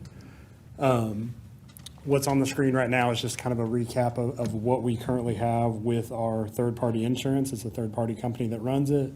We have a pretty low adoption rate on that. It's an opt-in system. But you can see from the money they do collect, they have a pretty high margin on what they collect for that. So our initial item that we brought was basically just charging $25 still as an opt-in, but just running the insurance ourselves, just because I think we can do it a little bit more efficiently ourselves. Something I came across whenever I was preparing for this meeting is there's a survey from December that went to all PSUs, and that includes charters. And one of the questions in there was about how many of them charge a tech fee. And so that survey that I was a part of had only 57 in North Carolina, but 53% of those are charging some type of tech fee from those districts that responded. There's also some charters in there as well. And the average for the ones of fees that could be found of, if it was listed on their website, was $23.82 for those that did indicate that they did charge a fee. So I just wanted to put that in there from a survey I had from December of a little bit of data. So this is the table that kind of compares the second item that we brought, which is just what if we just did a tech fee in general, kind of a universal fee, a usage fee. I had presented that as a 612 fee, originally at 15, and then after discussion, it sounded like $10 was the number we wanted to look at, to just charge a number in those 612 grades, just to provide coverage on anything accidental. I still feel like either one of these options that we would have to charge for intentional damage, because there's always a different trend of something happening with damage that will cause a big spike at certain times. And as well as if they don't return an item. If they can return an item to me, I at least have an opportunity of fixing it. If I don't get an item returned, I don't have any opportunity to fix it. So these are the two options that have kind of been talked about over the last couple months. And then I don't know if you want to look at the fee schedule from the other schools. So this is basically the two options that you all have discussed and want to bring back for potential approval tonight. It does not take action tonight if you want to hold off again, but we would want to make sure that any action you take would be done by the July start for our next fiscal year or our school year. Now, our middle schools will not be starting in July, but would like to get that out there for parents to know. So essentially before you've got the $25 option, and you see what we would do under that coverage. You have the $10 option, you see what that would cover as well. Try to keep it as basic as we could. We'll be glad to entertain any questions. If the other fee schedule has a bearing on what you all want to talk about next, we can have Matthew pop that up just so that you can take a peek at it. Yeah. So as you see here, this is something Mr. Taylor put together. This is information that goes out at the first of every year. We notify parents of the fee schedule that they will incur. And again, that goes out in August or early in July if you are at Hendersonville Elementary, Bruce Drysdale, of the fee schedule. We do not charge any fees at elementary. These are why you just see middle school and high schools only. So going down the list there, you have an athletic fee at both levels. One is $10, one is $20. That covers the travel. You have then agenda fees for those who order agendas for either a grade level or a school. You have a locker fee, and that is what you see in the middle school. Rugby requires uniforms for PE, so that is something that they have done for many, many years. They are the only middle school we have right now that requires an actual uniform, so that is why you see those 2 additional fees at the middle school level. Going down through the high school level there, you see, again, that athletic fee, you see a student parking fee, and then you have a couple of AP fees that have been at Hendersonville High School for quite a while. And then you have a science lab fee and a locker fee that West Henderson has. So that is your fees. So I'm extremely comfortable with the $10 fee universally from 6th to 12th grade. See what that looks like. Revisit it again this time next year. See how that works. On a side note, can you put all those other fees back up there? I would really like to see us as a district get to more leveling of fees. You know, why does West charge 75 parking, one's 50, Hendersonville doesn't charge? You know, lockers, and I think it would make sense to do some sort of leveling of fees. I'm not sure why an agenda is $15 at one school and $10 at another school. Whatever. But for this argument, I'm very comfortable with the $10 technology fee for all of our middle and high schools. Reevaluate and then go from there. Just a quick aside along the lines of what you said. Are all of our schools using the same agendas and ordering from the same companies? So No, that they do different agendas. Some of them have different things in them. Some of them use the Leader and Me agendas that come from Covey. Some just use a normal agenda. So there's a difference in the agendas that they select. well, maybe that's something else we can look at. But I agree. I think if you're comfortable with it being just the 6 through 12 and you feel like that's your area, you're the one that knows what you're doing. I'm comfortable with that. And, you know, we won't know how it goes because, I mean, voluntarily, we know what that looked like. A very small number of people voluntarily paid the insurance fee, so. Yeah, you're going to essentially double what you receive from, well, the insurance company received in premiums, and give you a lot more flexibility in being able to pay out those, to fix those devices that do get damaged. And you can be assured that 100% of that money will be used for its intended purpose. Absolutely. I know it adds one more cost, but I'm for the $10 required fee. I think I get the first of the year is a lot of money out of pocket, and that's difficult for some families. But we definitely work with those that can't afford it. I think it makes perfect sense. I think it's definitely worth it. I think you guys would do a great job, and I really appreciate you taking the time to look at this and being so willing to offer this. I think this is great. So we don't have a pre-prepared motion because there are 2 options. I'd like to make a motion to go with the opportunity to, I like opportunity, it's a great word, of a mandatory fee for 6th through 12th grade for all of our middle and high schools at a fee of $10 for starting in the 26-27 school year. Second the motion. All those in favor say aye. Aye. Opposed? Aye. Motion carries. Thanks, sir. Grant, thank you for your work on this and providing those different options, and also for the willingness to actually run through and take care of these. And Matt, you too, back there, I know you've spent a lot of work. You're happy because you don't have to worry about insurance, I know.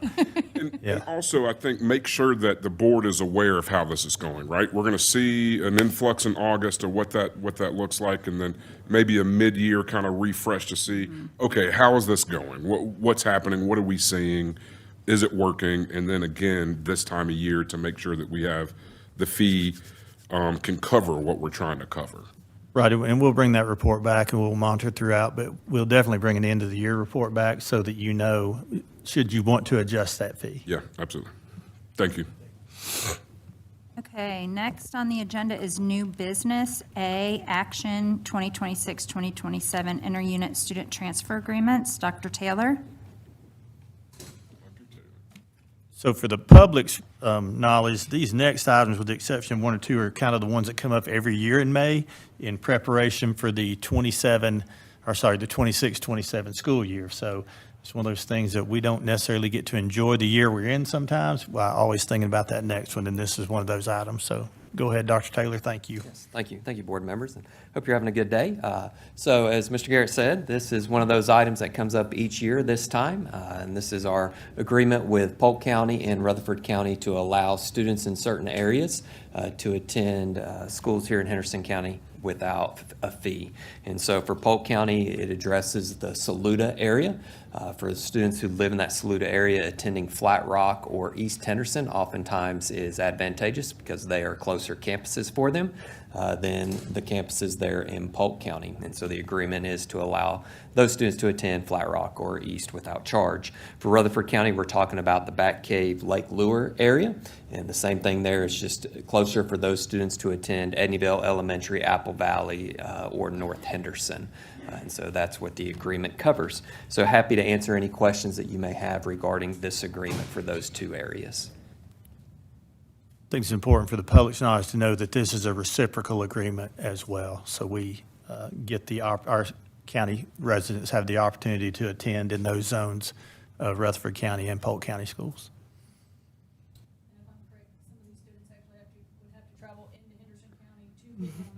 Yep.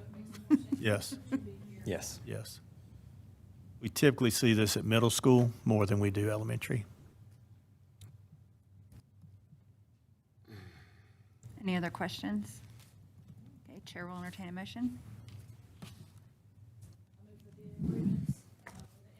Student transfers for Polk County, Saluda selection, and the Rutherford County, Bat Cave, Lake Lure sections be approved as presented. Second. All those in favor say aye. Aye. Opposed? Motion carries.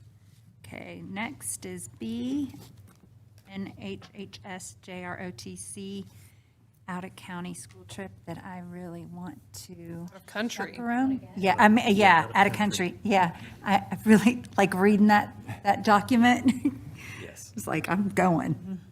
So if you recall, a little over a year ago, North Henderson also submitted a request for them to travel to England this year. And so that trip did take place, or actually Europe, multiple countries. And so that trip did occur spring break of this year and was a very successful trip. And as a result, they are now pursuing an additional opportunity. And so this opportunity is for students to be able to travel to Japan in June of 2027. So it'll be after the school year concludes. The tentative dates right now that they're looking at are June 16th through the 24th. This all-inclusive guided tour will be organized by EF Educational Tours, which is the same group that they used for the trip during spring break of this year. The itinerary does include 3 days in Tokyo, while their students will explore significant cultural and historical landmarks, gaining exposure to Japan's economic, political, and cultural landscape. Travel from there will then go to other regions as well, where they'll get an opportunity to view Mount Fuji from a high-speed train that they are traveling on. And then in those other regions, students will visit historic temples, shrines, and sites that are connected to Imperial Japan. This trip does directly support the JROTC curriculum, including units on international relations, global cultural studies, military history, leadership, and technological advancement. Of course, per board policy 3320, a trip of this nature outside of the continental U.S. does require board approval, which is why it is being presented to you this evening. Happy to answer any questions that you may have. How much does it cost the students, and how do they raise those funds? So the cost, as it's presented at this moment, is $5,549 per student. There is a monthly payment plan that is available. I am not certain as to the types of fundraising opportunities that exist to offset that cost. The one question that I had, is I saw there were an optional, I think it was 2 days at the end. If they wanted, they could go for 9 or 11 days. Will there be school chaperoning staying if there's any students wishing to do the full 11 days? If it is a Henderson County Public School approved trip, then there has to be adult supervision from Henderson County Public Schools with students. Okay, all right, I just want to make sure because I saw that extra 2 days was optional. I think that's just like their brochure trying to sell them. Maybe they'll either do 9 or do 11, yeah. And there may be some parents who would go who would want to opt into that extra piece. Great. Is there any way by approving this, God forbid we have anything happening in the world that might jeopardize their safety, are we able to, I wouldn't want to cancel a trip, but school safety comes first. If we have any issues there, if we approve it tonight, are we good? If something unforeseen now I happens? think the approval tonight is so that they can start raising the funds, and that can be part of that piece is trip insurance or whatever comes with that. This is just, you would say, if there is the interest and they have the ability to go, that you're okay with them going. Because we watched things very carefully this spring break before they left as well. And it turned out to be a great trip for them, I know. I move that Henderson County Board of Public Education approve the North Henderson JROTC out-of-country trip to Japan. Second. All those in favor say aye. Aye. Opposed? Motion carries. Thank you. Next is authorization to submit federal program applications. Dr. Shannon Marlowe. So I come each spring. Most people are familiar with federal funds being Title I. Schools don't just get those title funds. We have to submit a grant for those to come to us, and then that money is there. So this would include Title I, which serves our students to level the playing field. It also has to do with McKinney-Vento to help homeless students. Title II, that also includes migrant education, is all part of Title I. Title II is about building teacher capacity, beginning teachers and experienced teachers, opportunities for professional development. Title III has to do with English acquisition, and then Title IV is student support, which includes 3 buckets, which is student wellness, arts, and also technology, but only really professional development, not purchasing technology. It can't be used for that. But in order to be able to even apply for these funds, we have to have the board's approval for us to submit the grant, and that is what we are here asking you for this evening. Any questions? Okay, Chair will entertain a motion. Move that the Henderson County Board of Public Education grant staff the authorization to submit federal funding applications as outlined. All those in favor say aye. Aye. Opposed? Motion carries. All right, thank you. Okay, next on the agenda is the alternative accountability model. So as you know, we have an accountability model for all of our schools, but our Career Academy, because of the nature of that school, we can request an alternative accountability model for that school. I provided you with the documentation of the options, which are A, B, and C. We prefer option B because it does preserve the 20% school achievement. Also, it includes 60% growth, which is actually better than the other schools get. But it also includes student persistence, which has to do with students continuing through their year and working toward graduation. So with the board's approval, we would like to submit our paperwork to the state for a Career Academy to use option B as their alternative model. Anybody have any questions? Is this what we've done in the past? Yes. Okay. It is. How long have we done option B? Forever. Forever. Ever since there's been an option B. Probably, yes. Yeah. Okay, Chair will entertain a motion. Nope. I move that the Henderson County Board of Public Education approve option B the Alternative Schools Progress Model as the accountability model for the Career Academy for the years 2026 and 2027. Second. All those in favor say aye. Aye. Opposed? Motion carries. Thank you. Okay, next, Mr. Sosha, the lottery application.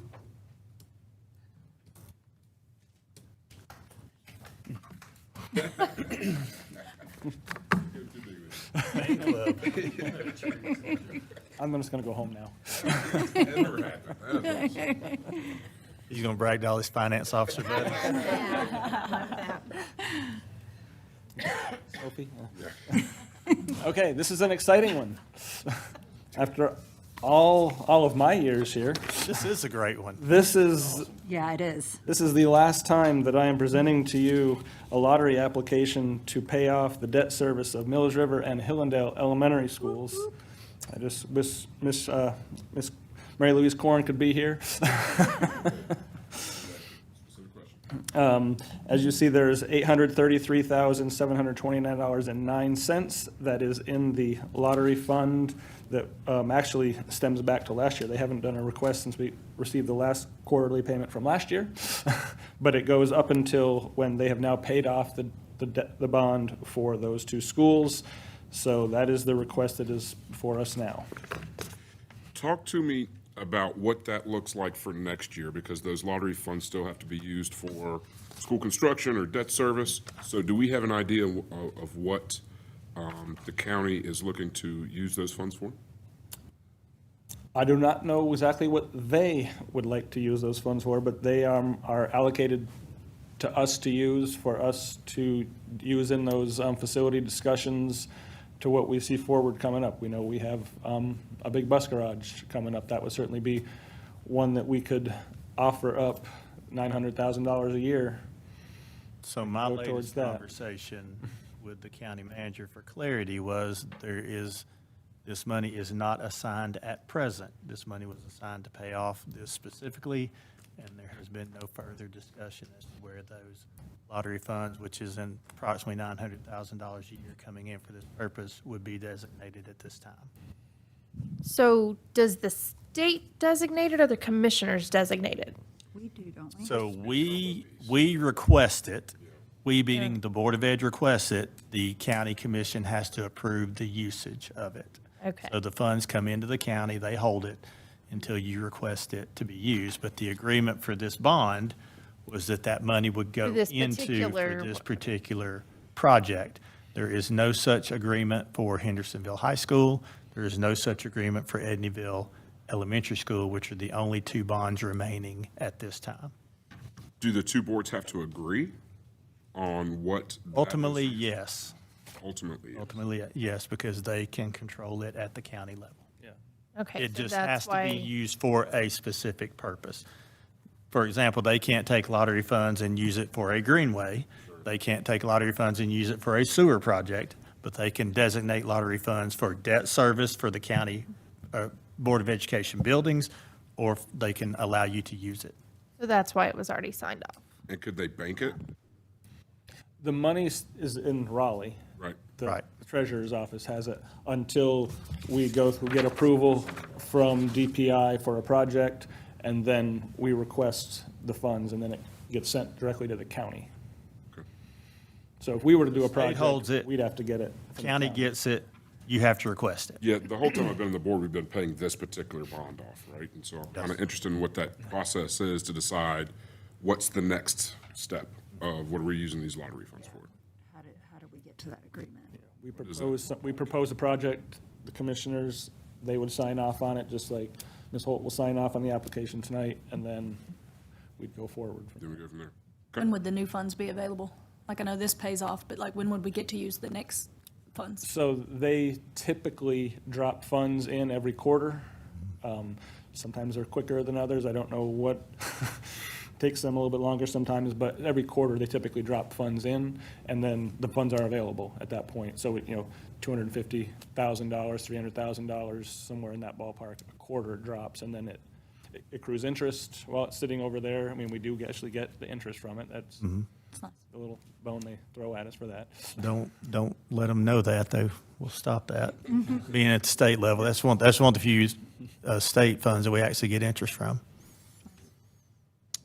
I move that the Henderson County Board of Public Education approve the North Carolina Educational Lottery application as presented.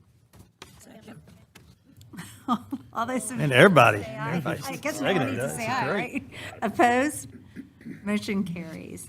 But I would like for some type of formalized conversation. Yeah, I think so. Take place. Yeah. Especially with the bus garage coming up, especially with Hendersonville sitting out there at 60 million or whatever it's owed on it with Edneyville, I think that it has to be there's got to be some real conversation around what that looks like for the future. Yeah, and. budget Yeah. Well, as you move forward with your bus garage project, you will get to the point where both boards will have to sit down and talk about the financing of that project and where those finances will come from, whether that's going to be to try to cash flow it somehow locally and internally using county and board funds, or if that's talked about doing a bond, which is a much different process. So you have the funding to move forward right now on the planning parts and the drawing up of the plans and all the stuff that we're doing, architectural fees, et cetera. But the big conversation is coming once those plans are ready. And I think it's good to know that this is about $900,000 out there that is unassigned at this point. Mm-hmm.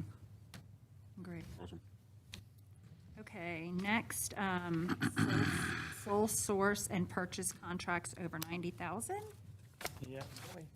As Mr. Garrett mentioned, there's a lot of year-end, annual kind of things that we have before you, and that is what a lot of this list is, except for the couple at the top. So this is a combination of contracts that are over 90,000 or purchases that you need to approve, as well as the procurement waiver that needs to get approved for any federal funds over 30 or 50,000. So the first one is a purchase to use Train to do the HVAC system upgrade at Flat Rock. That is part of the $228,000 remaining on that project. This is a purchase of $112,215. It is using Omnia co-op pricing, so we are not going out to bid for this one. We have already got that taken care of with the co-op pricing. And this is what comes to us from the recommendation from Mr. Dillon over in the maintenance department. The next two are related. That is Melmark and ASAP Mobility. The first one being the contract for a special education student in Charlotte, and the second for the transportation for that student. Clarity is one of these annual ones. We have contracted with them a couple years ago, and we put in 2 one-year renewal options on the contract. So this is to exercise that second renewal option with a not to exceed $249,999. But the good news on that is that if we look at current year, we've only spent $112,000, but we just we're required to put a not to exceed amount on there. And that covers just in case, because sign language interpreter services are expensive, and if a student were to come in and need that, we would have to have that available to us. And that we would all use Medicaid funds for, that we have in the bank. The next vendor is WNC Source. Again, this is to provide required EC preschool services that are in a developmental day program. They provide those services in the county, and we utilize them to provide those services for the students that we would be required to do it for. That'll be $121,000, and those funds will be given to us. PCG, Public Consulting Group, we use Medicaid funds to partner with them. They provide the legal expertise on how to apply for and receive all the Medicaid funds that allow us to do all the extra things that come up in the EC world. We will use a little bit of local funds because we use the 504, which is not eligible for EC, but we run it through their department.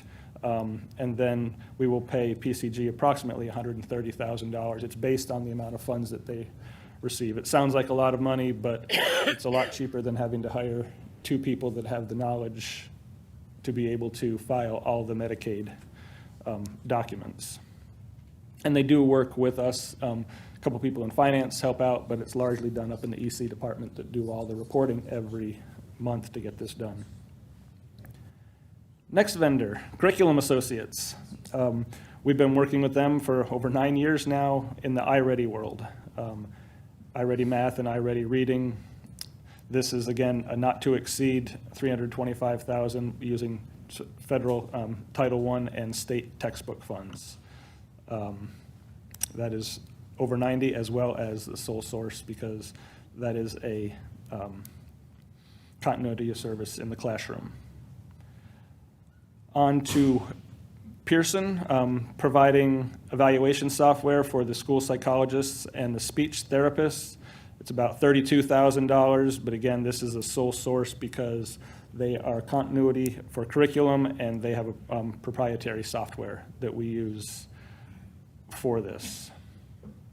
On to Letterland. That is also a sole source. You guys are pretty familiar with the Letterland program that we have in our schools. And we would like to continue to use them again for the following year. Next is Lexia, Lexia English and Lexia Aspire. They are the English language development tools that both, one is for the students and one is for the teachers. Again, this is a sole source, one contract or one purchase being for $80,000 and one being for $36,000 for the annual subscriptions for those services. Franklin Covey, you are all familiar with the Leader in Me program. Again, sole source because there is only one Franklin Covey out there. But we need your approval to use them again so that we can continue the Leader in Me at the schools that we're currently using them in. And the last one is Elevation, another sole source for not to exceed $35,000 using language acquisition tools. This is our management system so that when we enroll students, we can track their progress and know what their history is, because other districts also will use this as well. It's a lot of information. But if you have any questions about any of them, I will do my best or turn to Dr. Marlowe. The one for Pearson, and I may have just read it wrong. The 32,000 based on a per student formula. So that is it, right? I'm not reading that as 32,000 per student because this is just the whole software. Correct. That is the total. Okay. Based on how many we have identified, we anticipate it'll be approximately 32,250. Based on the number of kids we've already got. Yes, ma'am. I move that the Henderson County Board of Public Education approve the procurement waivers, contracts, and purchases as presented. Second. All those in favor say aye. Aye. Opposed? Motion carries. All right. Thank you much. Okay, Everybody got two, but Bernie gets a third one. I know. County appropriation request, this is a big one. Yep, this one is a big one. So, not really much new information for you. We've had a couple of workshops already to go over where we are, and here we are on May 11th. We're nearing the end of this part here for approval of what we've come out of the workshops with, so that we will present this in a formal letter to the commissioners by the 15th, as we are required. One additional thing that is not on that calendar that we didn't know when we developed it is at the May 20th meeting, a mid-month meeting of the Board of Commissioners, is when we will do our last presentation as they do their budget workshop before they come to their June meeting to approve their county budget too. So that is May the 20th at 9:30. Before we get into this or get any deeper into this, so the county manager, I believe, told his commissioners and approved a budget that would keep the rate the same on property taxes. What number was he using for us? So he plugged in. Right, that's what I'd like to. He plugged in the numbers that they initially plugged in for us last year. So the 36, 141, 463, and then on capital outlay, he included $1 million. So there was a $500,000 adjustment on capital outlay. So there's a $1.2 million difference there, essentially, the $500,000 plus the $700,000 that we used from our fund balance. it is. as of what they put in right now. There was no increase to our budget, Board of Education's budget, or Blue Ridge Community College budget. And so that wouldn't, that doesn't even take into account if we want to do step increases or any type of increase for the supplement or tennis courts at East or anything else, correct? Right. And at this time, that's the recommended budget from the county manager. And again, the the May 20th workshop with the commissioners is when they will adjust those out if there's any adjustments to be made. And then they will meet in June to finalize. Okay. When you guys do your presenting, are we still going to try to present on the 38th, though? To try to keep what we're asking for, even though what the. We're gonna That's go- coming. We're gonna go That's beyond that coming. number. Yes, ma'am. Our numbers haven't changed, and you'll see. Yep. So just a little bit of recap of where we were and where we are financially. So we've talked about the fund balance, and here's where we want to keep our fund balance level. The goal is for us to be made whole, so we can have a flat budget next year and not have to continue to dip into that fund balance, because we're getting very close to that 10% amount. We're at 12%, but we have dropped our level from 12 down to 10%, so that gives us that little bit of leeway there. We talked about what our priorities are. As just mentioned, we have East Henderson High School, the uncontrollables that are going to come out of the General Assembly for salaries and benefits, and then the operational increases, we know that's going to go up. We've already talked about that. And then the tennis courts, talk about local supplement, and then the MRTS. Those were all topics that came up in the budget workshop. Going back to where we are again, our ADM has been on a decline. And to address that, what we have said, we are right-sized. We are not overextending ourselves, and we have made internal adjustments to reflect what is going to come out of Raleigh as far as decreases. So we have handled that internally by the things that we talked about this in the work session. So we are keeping ourselves level with ADM and funding that we're going to get from Raleigh, which leaves us in the position that then we know that we're going to have some kind of an increase. They are making progress in Raleigh. We hope to get some information. So far, the only information we've received is that the retirement and the hospitalization are probably going to be what was in the governor's budget, which is actually a larger increase than we have seen as of late for our average. No, it's not encouraging, but at least it's something we can work from. So we have a little bit of information there. We're not changing any of our numbers because we have no idea what the salaries are going to look like. They talk big numbers, but. What percentage then is the 850,000 for the salary and benefits increase? And then what did we bank from last year's budget that we didn't use because there is no budget? So what we had used was a 0.9% increase on retirement, and they have put in a 1.1%. So they're at 25.7. We were at 7.6. We were at like 25.68, I believe. Okay. So we were fairly close on our projection on that one. The hospitalization is going to be up to over $8,900, it looks like. It was 85. We were only thinking it was going to be like 86 or 87 for next year. So that is a significant change there. But as far as what we didn't end up having to pay out this year, retirement and insurance, they did increase those. So we did pay that portion, but the salary piece that did not happen, we don't have an exact number on what that's going to look like yet, but we will not use all of that $700,000 that we had budgeted out of fund balance to cover the increases that were coming. So we probably $400,000 to $500,000 of that in salaries will not end up having to be spent out of fund balance. So I think for the public's knowledge, and kind of one thing your question is, we look at about a 3% escalation in salaries a year because the average has been about 2.5% to 3%.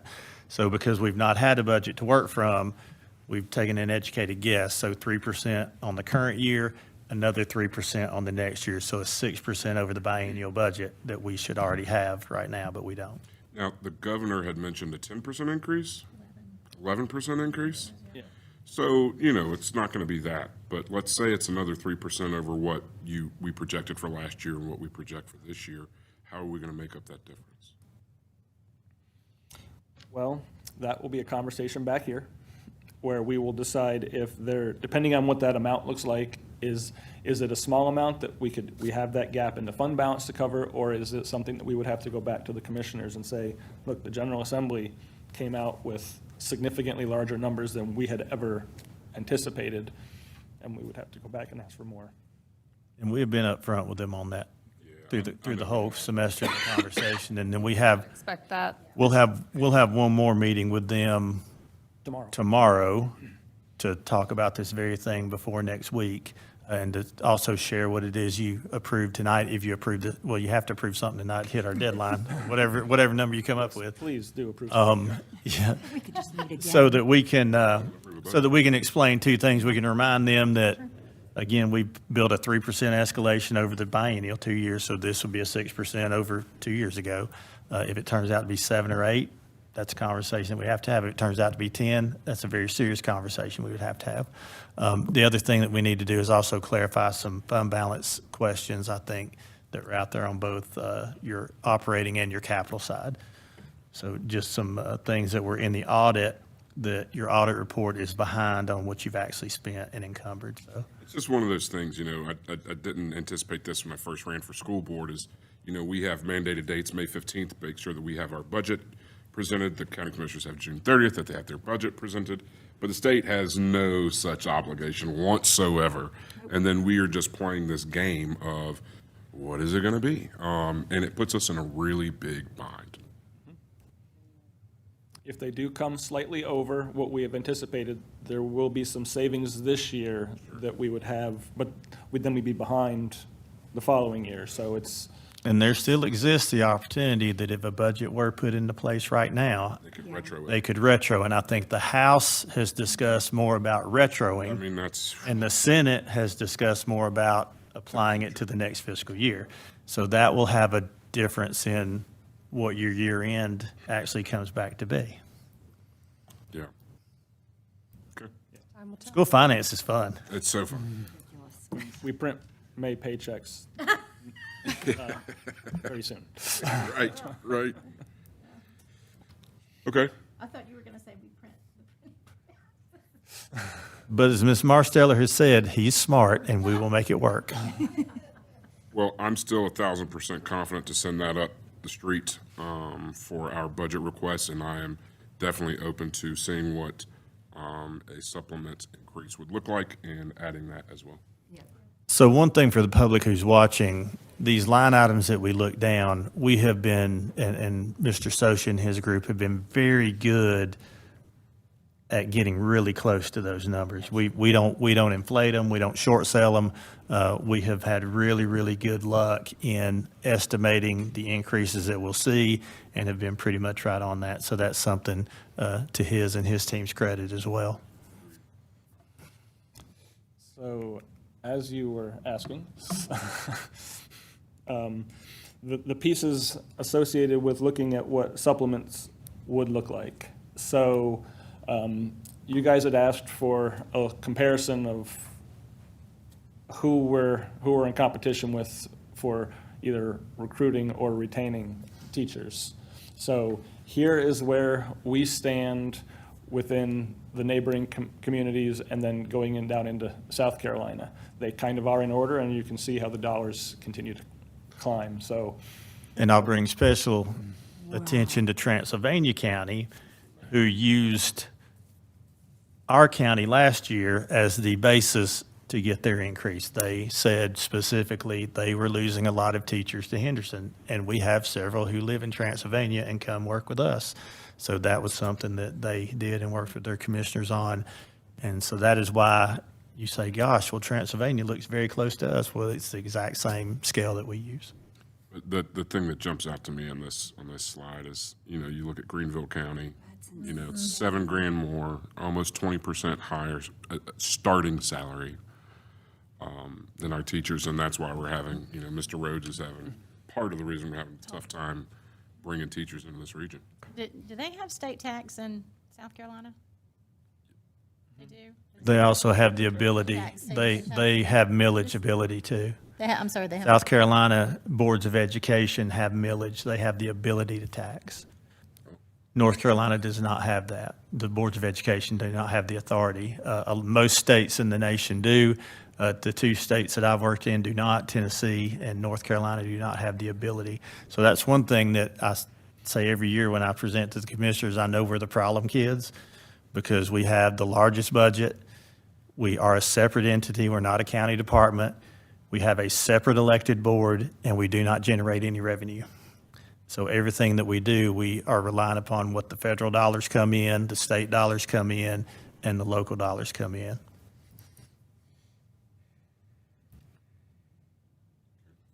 And Greenville County announced the other day that their scales are going to go up, their proposal is to go up $2,500 each step. So that would, you could add $2,500 onto Greenville County if that budget passes. Now, they have not adopted that budget. So we're in much more competition with South Carolina than ever before. Let's look at that next slide and see what that extra point will do. So we don't move on the chart, but we get a little bit closer. Yeah. So this is what a 10% supplement would look like for us if we were to take that approach. And again, for the public's knowledge, previous it's not listed, we're at a 9% currently. So we have a 9%. And just for clarification, since I was out of town for part of that meeting, so this is, the request from the board was just to look at 1% for certified? I think the ultimate goal was to do tier, but we talked about that we'd have to have a meeting with them to say if we're going to compete at all, we're going to have to do more of a tiered system. We want to see that Yeah. We want to see the tiered. coming, yeah. We'd like to sit down with them and discuss fixing it so that we're not sitting in this spot.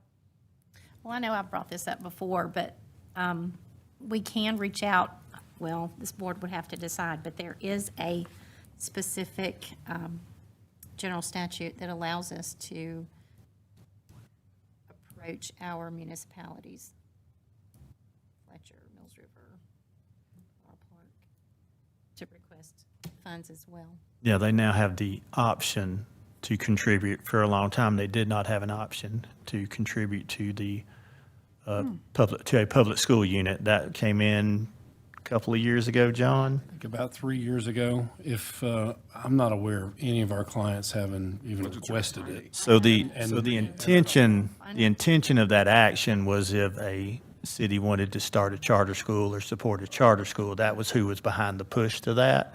But it does allow them to now allocate funding toward a public school unit. And if you remember, we were always a local education agency, LEA, for years and years and years. We are now changed to a public school unit, and that is because of the proliferation of the charter schools. All right, what does that 1% do? What is that dollar amount for next year? What does that add to the 39,540,000? So if, based on current levels for everything, it would cost about $650,000 to go up to the 10% on the certified. If we look at what we're talking about, what we're hearing from, Raleigh, what we think might come out of Raleigh, it'll be something just above $700,000 by the time we get the new salaries in place. If there's an overall 5% over the biennium for teachers, then that would be a little over $704,000, I believe, would be the add. I'm comfortable asking for that. I don't know what the thought was at the workshop. Like ask for it this year or just do a workshop to see what the tier looks like? 1% this year, tier in the future. 1% this year, Yes. tier next year. Yes. Yeah, in the workshop, when the tiered structure was there, the mimicking the current longevity scale that the non-certified staff still receives and the teachers used to receive, it would be about $1.5 million of an ask to go to that model. So that was when, what about if we can get 1%, what would that look like in the current? And so what about our non-certs? So currently, they're at 6.75, and there had been no directive last time on the non-certified, but we're certainly open to whatever the Actually thought board about would that like after to. the workshop too. I mean, I think it always sends a good message when you're giving a raise to everybody. Right. That works in the building and not just Yeah. a certain class. Off the top of your head, what does 1% cost us for non-certs? You're asking the accountant off the top of his head? Yeah. That's funny. Yeah, exactly. They love to grab stuff. Let me pretend I'm on my adding. I'll take a machine. guess. I can do that. You can do it. You can do the math. I mean, what is it costing us now? Then we just divide it out and then we know what that number is. So it would, if that was gonna be an extra 600, so it'd be probably an additional 350. So you're looking at $1 million-ish to give a point for everybody. I think we need to do it. I We have agree. to do it. I'm glad you brought that up. I don't know why you wouldn't.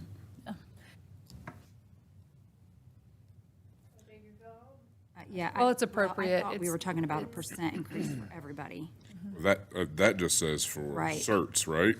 Right, that Well, that Unless was- I'm reading it. that was all we discussed. Okay.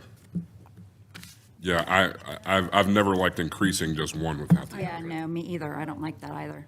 Now, I know they're not equal. They're 9 and increase will 6 look and different, 3/4%, but right? yes. But, Still an increase. do you feel $1 million would cover it? Or can we get like, if we ask, I like round numbers. You ask for $1 million. The hard part is we don't have a budget. And so we don't know what we're giving an extra percentage on, so we can guess on last year's salaries, but we don't know what it's gonna be.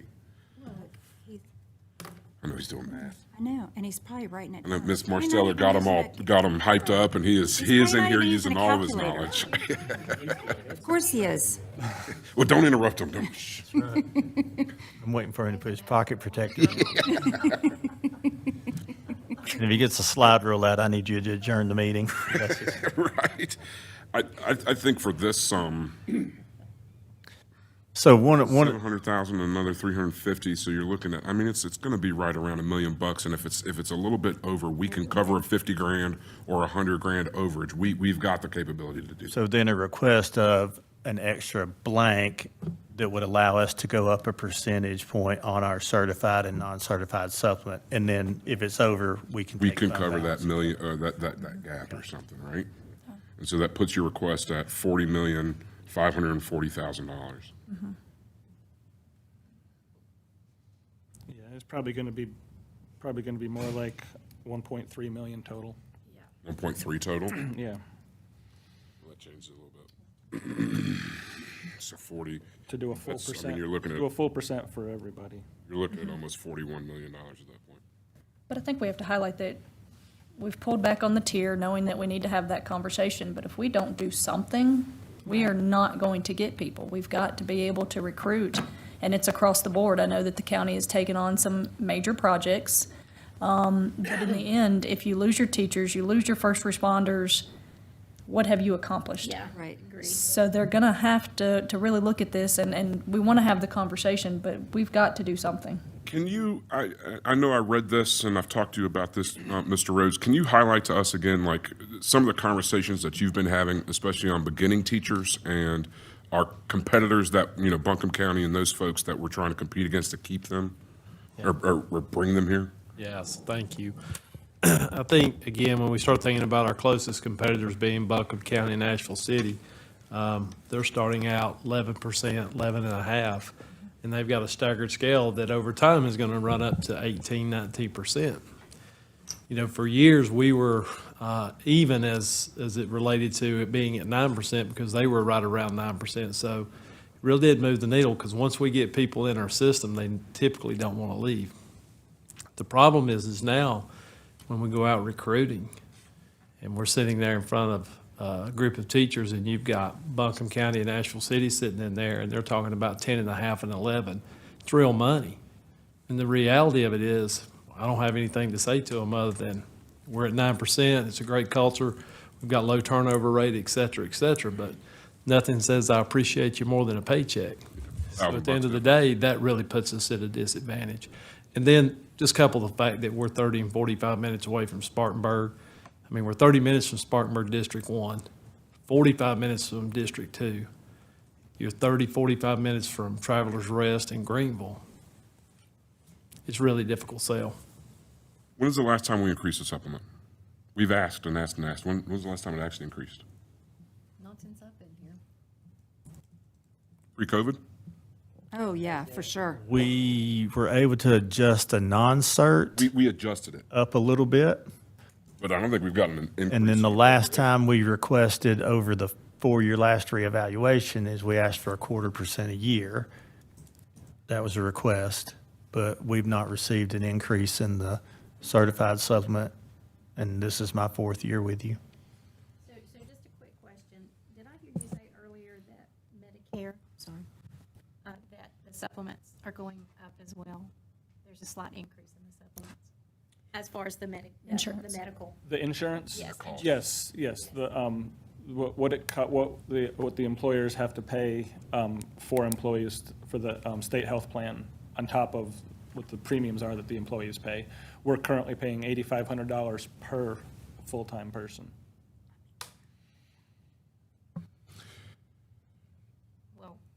I say we ask for it. If we don't advocate for our teachers Exactly. and staff, nobody else will. Right. I agree. I would like to make a motion to approve the budget of the initial appropriation of $39,540 with an additional request of 1% for our certified and non-certified staff for the 26-27 school year.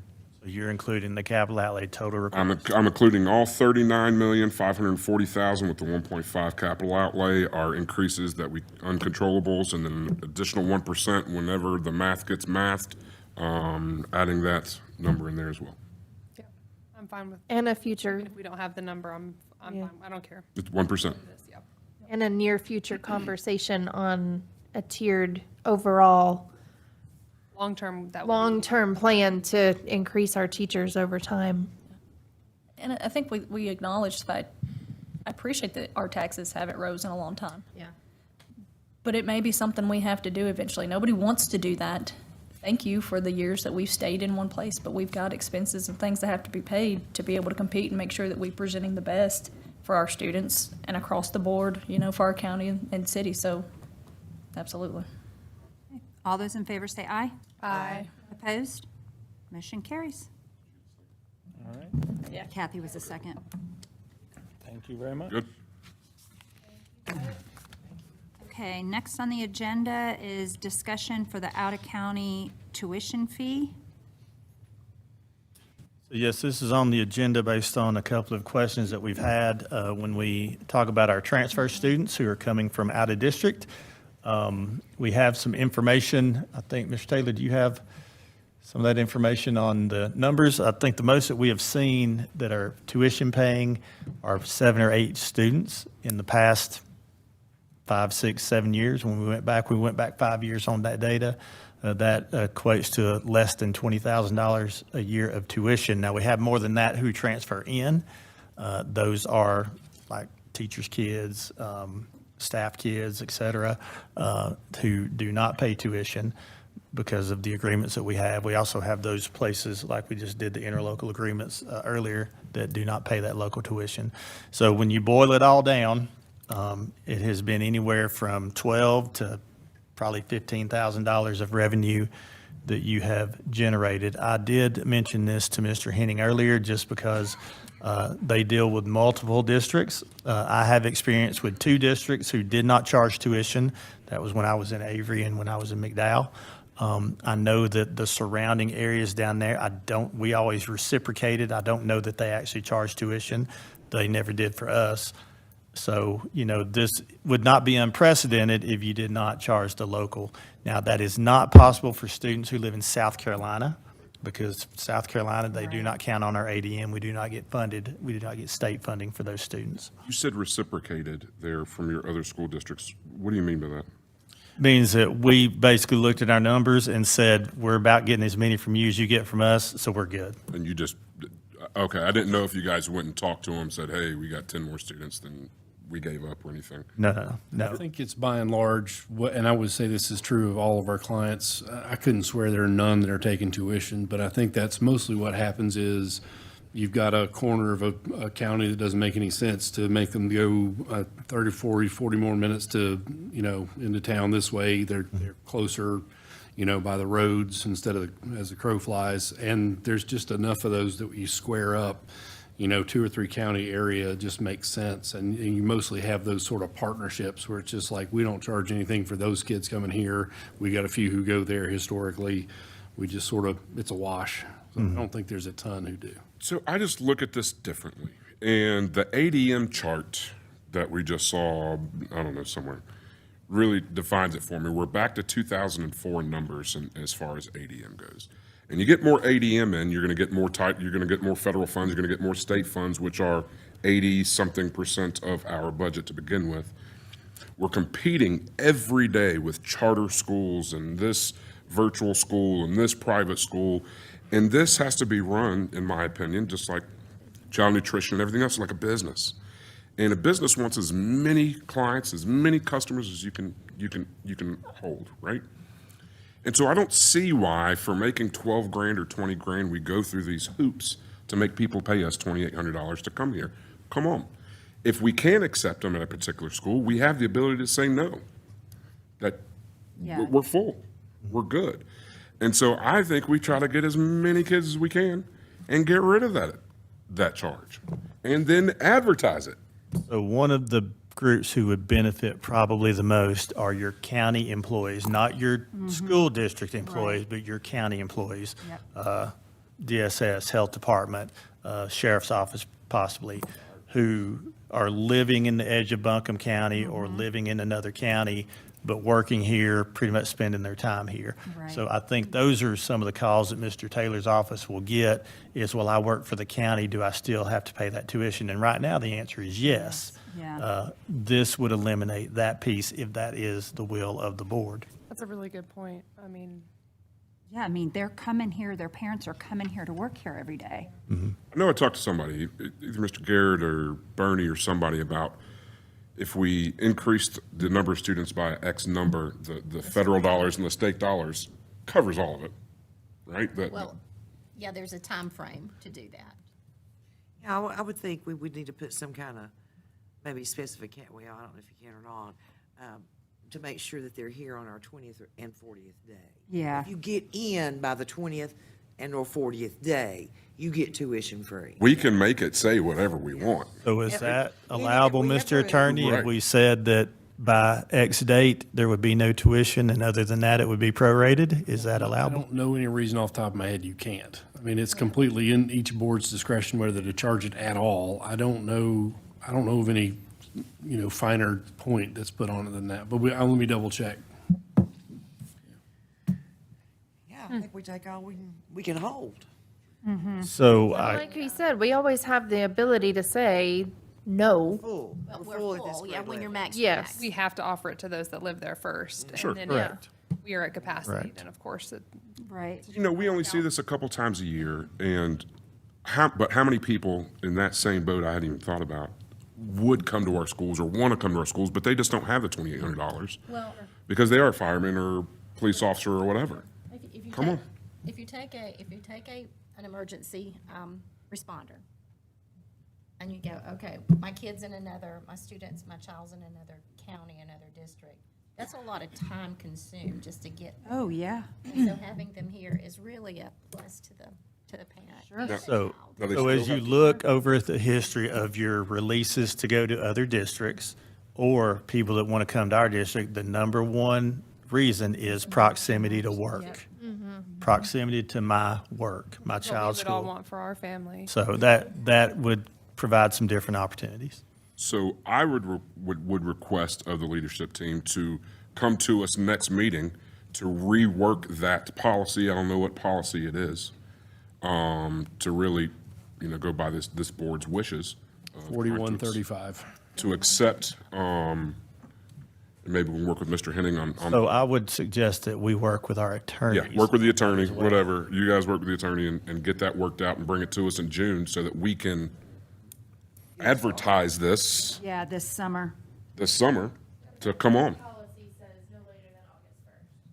So we need to get on it. Well, we can have that ready for June, right, Mr. Henning? Yes, sir, we sure can. Beautiful. Be good if we could have it for June, because we do have 2 schools starting. Yeah, We have to have it by June. I mean, Yeah. we can absolutely do that. Yeah, we can make a decision next month. Yeah. For sure. awesome. Okay. Okay, so next on the agenda is the 2025-26 year-end budget amendment resolution. So this is an option for a board to take advantage of. I know that we talk about trying to find that second meeting in June, and your second meeting in June is wholly to come in and do those end-of-year budget resolutions. I did clarify with Mr. Henning before the meeting that the draft resolution in front of you is still applicable, and what that would do is that would authorize your board chair and me to do those year-end transfers, and then you would see it at your next meeting for then that final approval. So all the reports would be the same, everything would be the same, the transfers. This just would allow you to not come in for that morning meeting for 15 minutes, 20 minutes. Now, as a staff, we are perfectly happy to accommodate this in whatever way that you want to as a board. We're here and we're working and we're getting after it. But this would allow you to, at your June meeting, if you would like this, we would make this from a draft, make sure that it is worded absolutely correctly and legally, and you could authorize your chair and superintendent to sign off on any necessary transfers between your June meeting and the end of the fiscal year. It doesn't change the transparency, it doesn't change the obligations, it just allows that to take place through. You know, I am all about this and not coming to that June 30th meeting. The only thing is we've traditionally never had a July meeting. Correct. So you wouldn't see this again until August. Right. But this board would still have to approve any of those interlocal agreement, or any of the budget transfers, fund Yes. transfers inside of there. So we would still see it. Yes. It just takes an extra month and some change to actually vote on it. But I have no problem with that. And you can call a meeting if it's that big a deal. Right. Right. I'm good with that. I'm perfect with it. So this is, again, we're not advocating one way or the other on this, I am. but just, it is an option for this board. Yeah, I just found this meeting to never be worth much of. I was gonna say, if there was to be like a workshop or some other stuff that we needed to handle, Then you do it. I'm more than happy to come and handle it, but if, If it's just a matter of looking at it and making a motion, That's all we do. that's all we do. I've been in them that were no more than 15 minutes. That's it. Just doesn't seem worth it. Is there a motion that you make? The only thing you would need to do is direct us to bring you a resolution in June, So moved. if that is the will of the board. So moved. You got a second? All those in favor say aye. Aye. You sound so excited. Man, I tell you Should be what. excited. Opposed? Bernie, after you, it just took a dive. Okay, motion carries.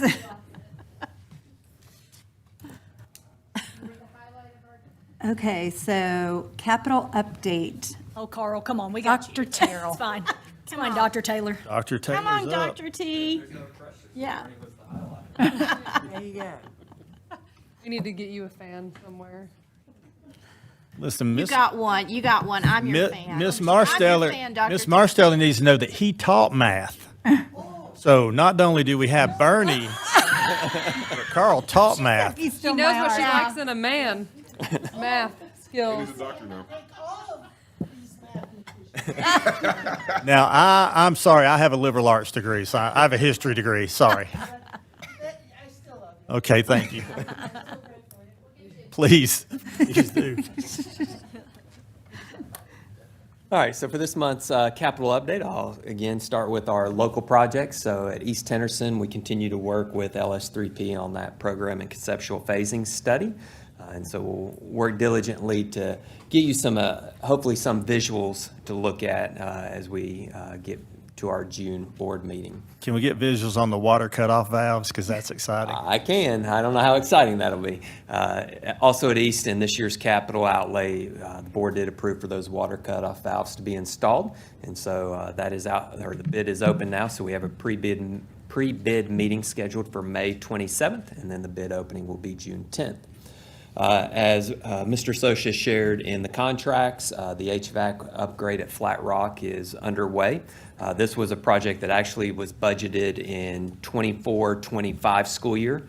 But if you recall, there were some issues with the amount of weight that the units were going to place on the roof. And so it was best to go ahead and do some roofing repairs first and then come back and do the HVAC work. And so those roofing repairs are complete at this time. And so we'll get the HVAC units purchased. But then also what is out for bid is the work to install those new units. And so the pre-bid meeting will be May 20th for that and the bid opening on June 3rd. The Rugby pedestrian bridge replacement continues. We continue to work with Mark Lusk in getting that designed, and so we can get that out for bid hopefully sooner rather than later. And then at West Henderson, the electric panel replacement project, that is part of this year's capital outlay, and so the pre-bid meeting for that is May 20th, and the bid opening June 3rd. So lots of bid openings and meetings taking place this month. As we move to MRTS, exciting news to start with there for Atkinson. Many of you have already heard this exciting news, but DPI did provide approval for that project on April 28th. And so that bid is out and open. The pre-bid meeting is May 21st, and then the bid opening will be June 3rd. So at our June board meeting, if all goes well, I'll be able to give you some good news on that side as well. The HVAC controls project at our middle schools Northwest and Sugarloaf continues to be in progress. Paving project at Hillendale. This was actually part of last year's MRTS, but it got delayed over the summer due to weather and some other just issues that we encountered. And then the season ran out before we could get to it. So that work will begin the first week of June. And Mr. Taylor, that'll include the islands being solid where we can stack more traffic in there, correct? Yes, sir. So yes, if you've been in that parking lot, there is curbing islands that reduce the ability to double stack car rider when needed. And so part of that work that delayed it last summer was being able to reduce the size of those islands. And again, in those moments when we need to double stack to get more cars in off the road, we can do so. As I've already mentioned, the roofing there at Flat Rock is complete, as well as East Henderson. That was completed on Friday. And then Bus Garage, we have a kickoff meeting on Wednesday with Edifice. So that'll give us our first opportunity to have a conversation with Edifice Construction as well as LS3P. Although, I mean, we've met with LS3P before, but this will be the first time we all get to be in the same room together and talk about that project. Any questions? Do we think we'll have the bridge done at Rugby before the new school year? Is that the plan? I think at this point that's going to be tight, but we'll see how quickly Mark Lusk can get everything ready for us to put out to bid. He sent us some designs with rerouting the pedestrian part of it to make to potentially address some ADA accessibility issues last week, and so I know that he's getting close to having all of the design work prepared so that we can get that out. It's just such a safety hazard with all those kids at the end of the day. Yeah. I can't remember, was that bridge going to be big enough for emergency personnel to travel on, or is it just straight? Not vehicle, Okay. But They can like still get around. like a golf cart or a UTV, we'll be able to get across it. That's what we're aiming for. Yeah. Now, again, go out for bid and we see what the budget comes back. May have to drop back and punt, but that's our goal. Were they also gonna look at the walkway that goes down to that bridge? So the walkway is part of it. Now, whether or not that walkway will start all the way up at that door that exits out of the building. This. Yes, but there will be new walkway as part of the project as it stands at this moment. Any other questions? All right, thank you. Financial statements, Mr. Socia. Bernie's back.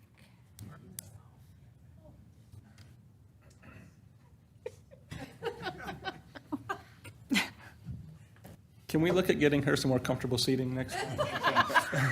Little air conditioning now. Table and refreshments over there. Approved.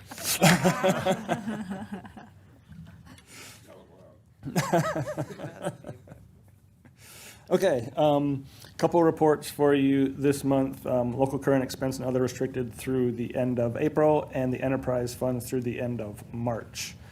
We are getting down to the wire. So revenues through April 30th are $38,373,000, and expenditures made have been $29,757,000. So where we are is, that's at 93% of our revenues that we had budgeted for the year. Why we don't have 100%, because the county is done. We have gotten all of our county appropriation, but we have not received all the Medicaid funds that were budgeted in the other restricted fund. They are behind. They say they're going to try and catch up before the end of the year, so fingers crossed on that one. But the expenditure side, we are still on track. Like we mentioned a little bit earlier, that we're on track to finish within the amount that, well under the amount we had budgeted out of fund balance. On to the enterprise funds through the end of March. Child nutrition, our revenues are $6,882,000 and expenditures at $6,953,000 for a deficit for the year of $70,591. A slight increase in the last month. We went another $22,000 this past month. So it's, considering where the budget was at the beginning of the year, it's good. But we're still going to be dipping into that precious fund balance that we know we have in child nutrition.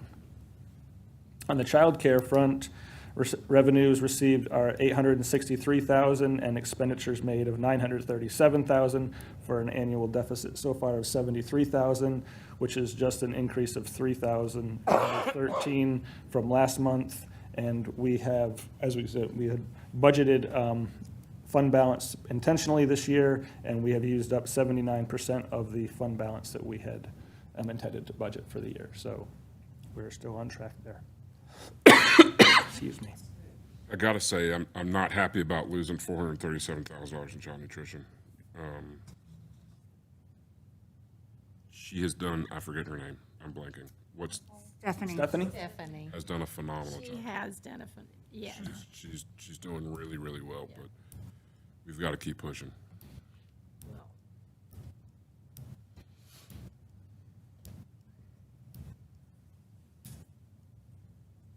Sweet. All right, thank you much.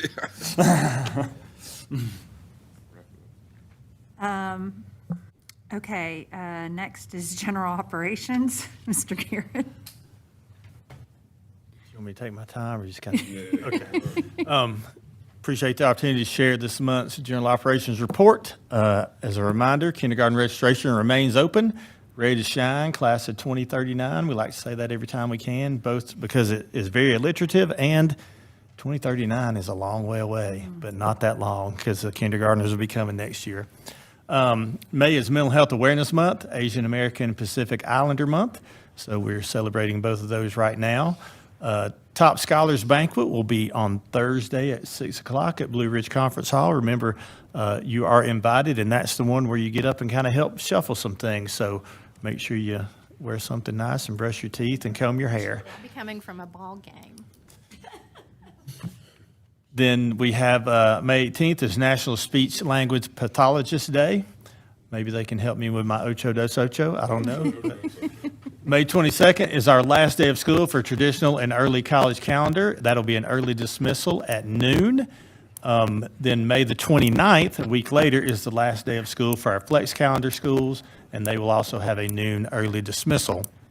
Memorial Day holiday is May the 25th. That'll be no school for staff or students, and that's our flex calendar kids who are still in school. June 8th will be your next regular meeting at 4 o'clock with closed session beginning at 3. And then May 22nd, next week, is the big night for several of our graduates. As Reverend Cannon shared, Henderson County Early College commencement will be at 5 o'clock. Hendersonville High School commencement will be at 6. North Henderson High School will be at 6. East Henderson High School at 7. Henderson County Career Academy at 7, and West Henderson High School at 7:30, where, fingers crossed, you will get rid of the second of 3 Garrett children, and we'll just have Luke left. Well, I don't know. She might wobble across there, but I think she may make it. But certainly. Well, we do a rotation, but because my daughters are 2 years apart, I've had to step out of the rotation. This was my year for North Henderson, so I apologize to North Henderson. I was willing to go to North Henderson, but for self-preservation, I said absolutely not. But, you know, it is one of those things up here with multiple commitments at the same time. I hate that I'm not at every one. It's one of those things that we miss, but certainly it's just not possible. It is kind of staggered. But the leadership team covers those, so there's always somebody leadership-wise. Dr. Taylor will have a brand-new regalia he can wear this year. Get some use out of that with his. Regalia. Wear it every time. Wear it every single time. But it's been a great school year. Certainly, as Dr. Revis said, encourage folks to get that rest this week and just go in. It is exam time, and we know our kids are going to do a great job, and there's not that high pressure. Just get in there and show them what you know. So that's my pleasure to share, and we will wrap up this evening, if that is your will as a board. Okay. Take a motion to adjourn. No one even made a first. You're like, I said it was. all those in favor say aye. Aye. Opposed? Motion carries.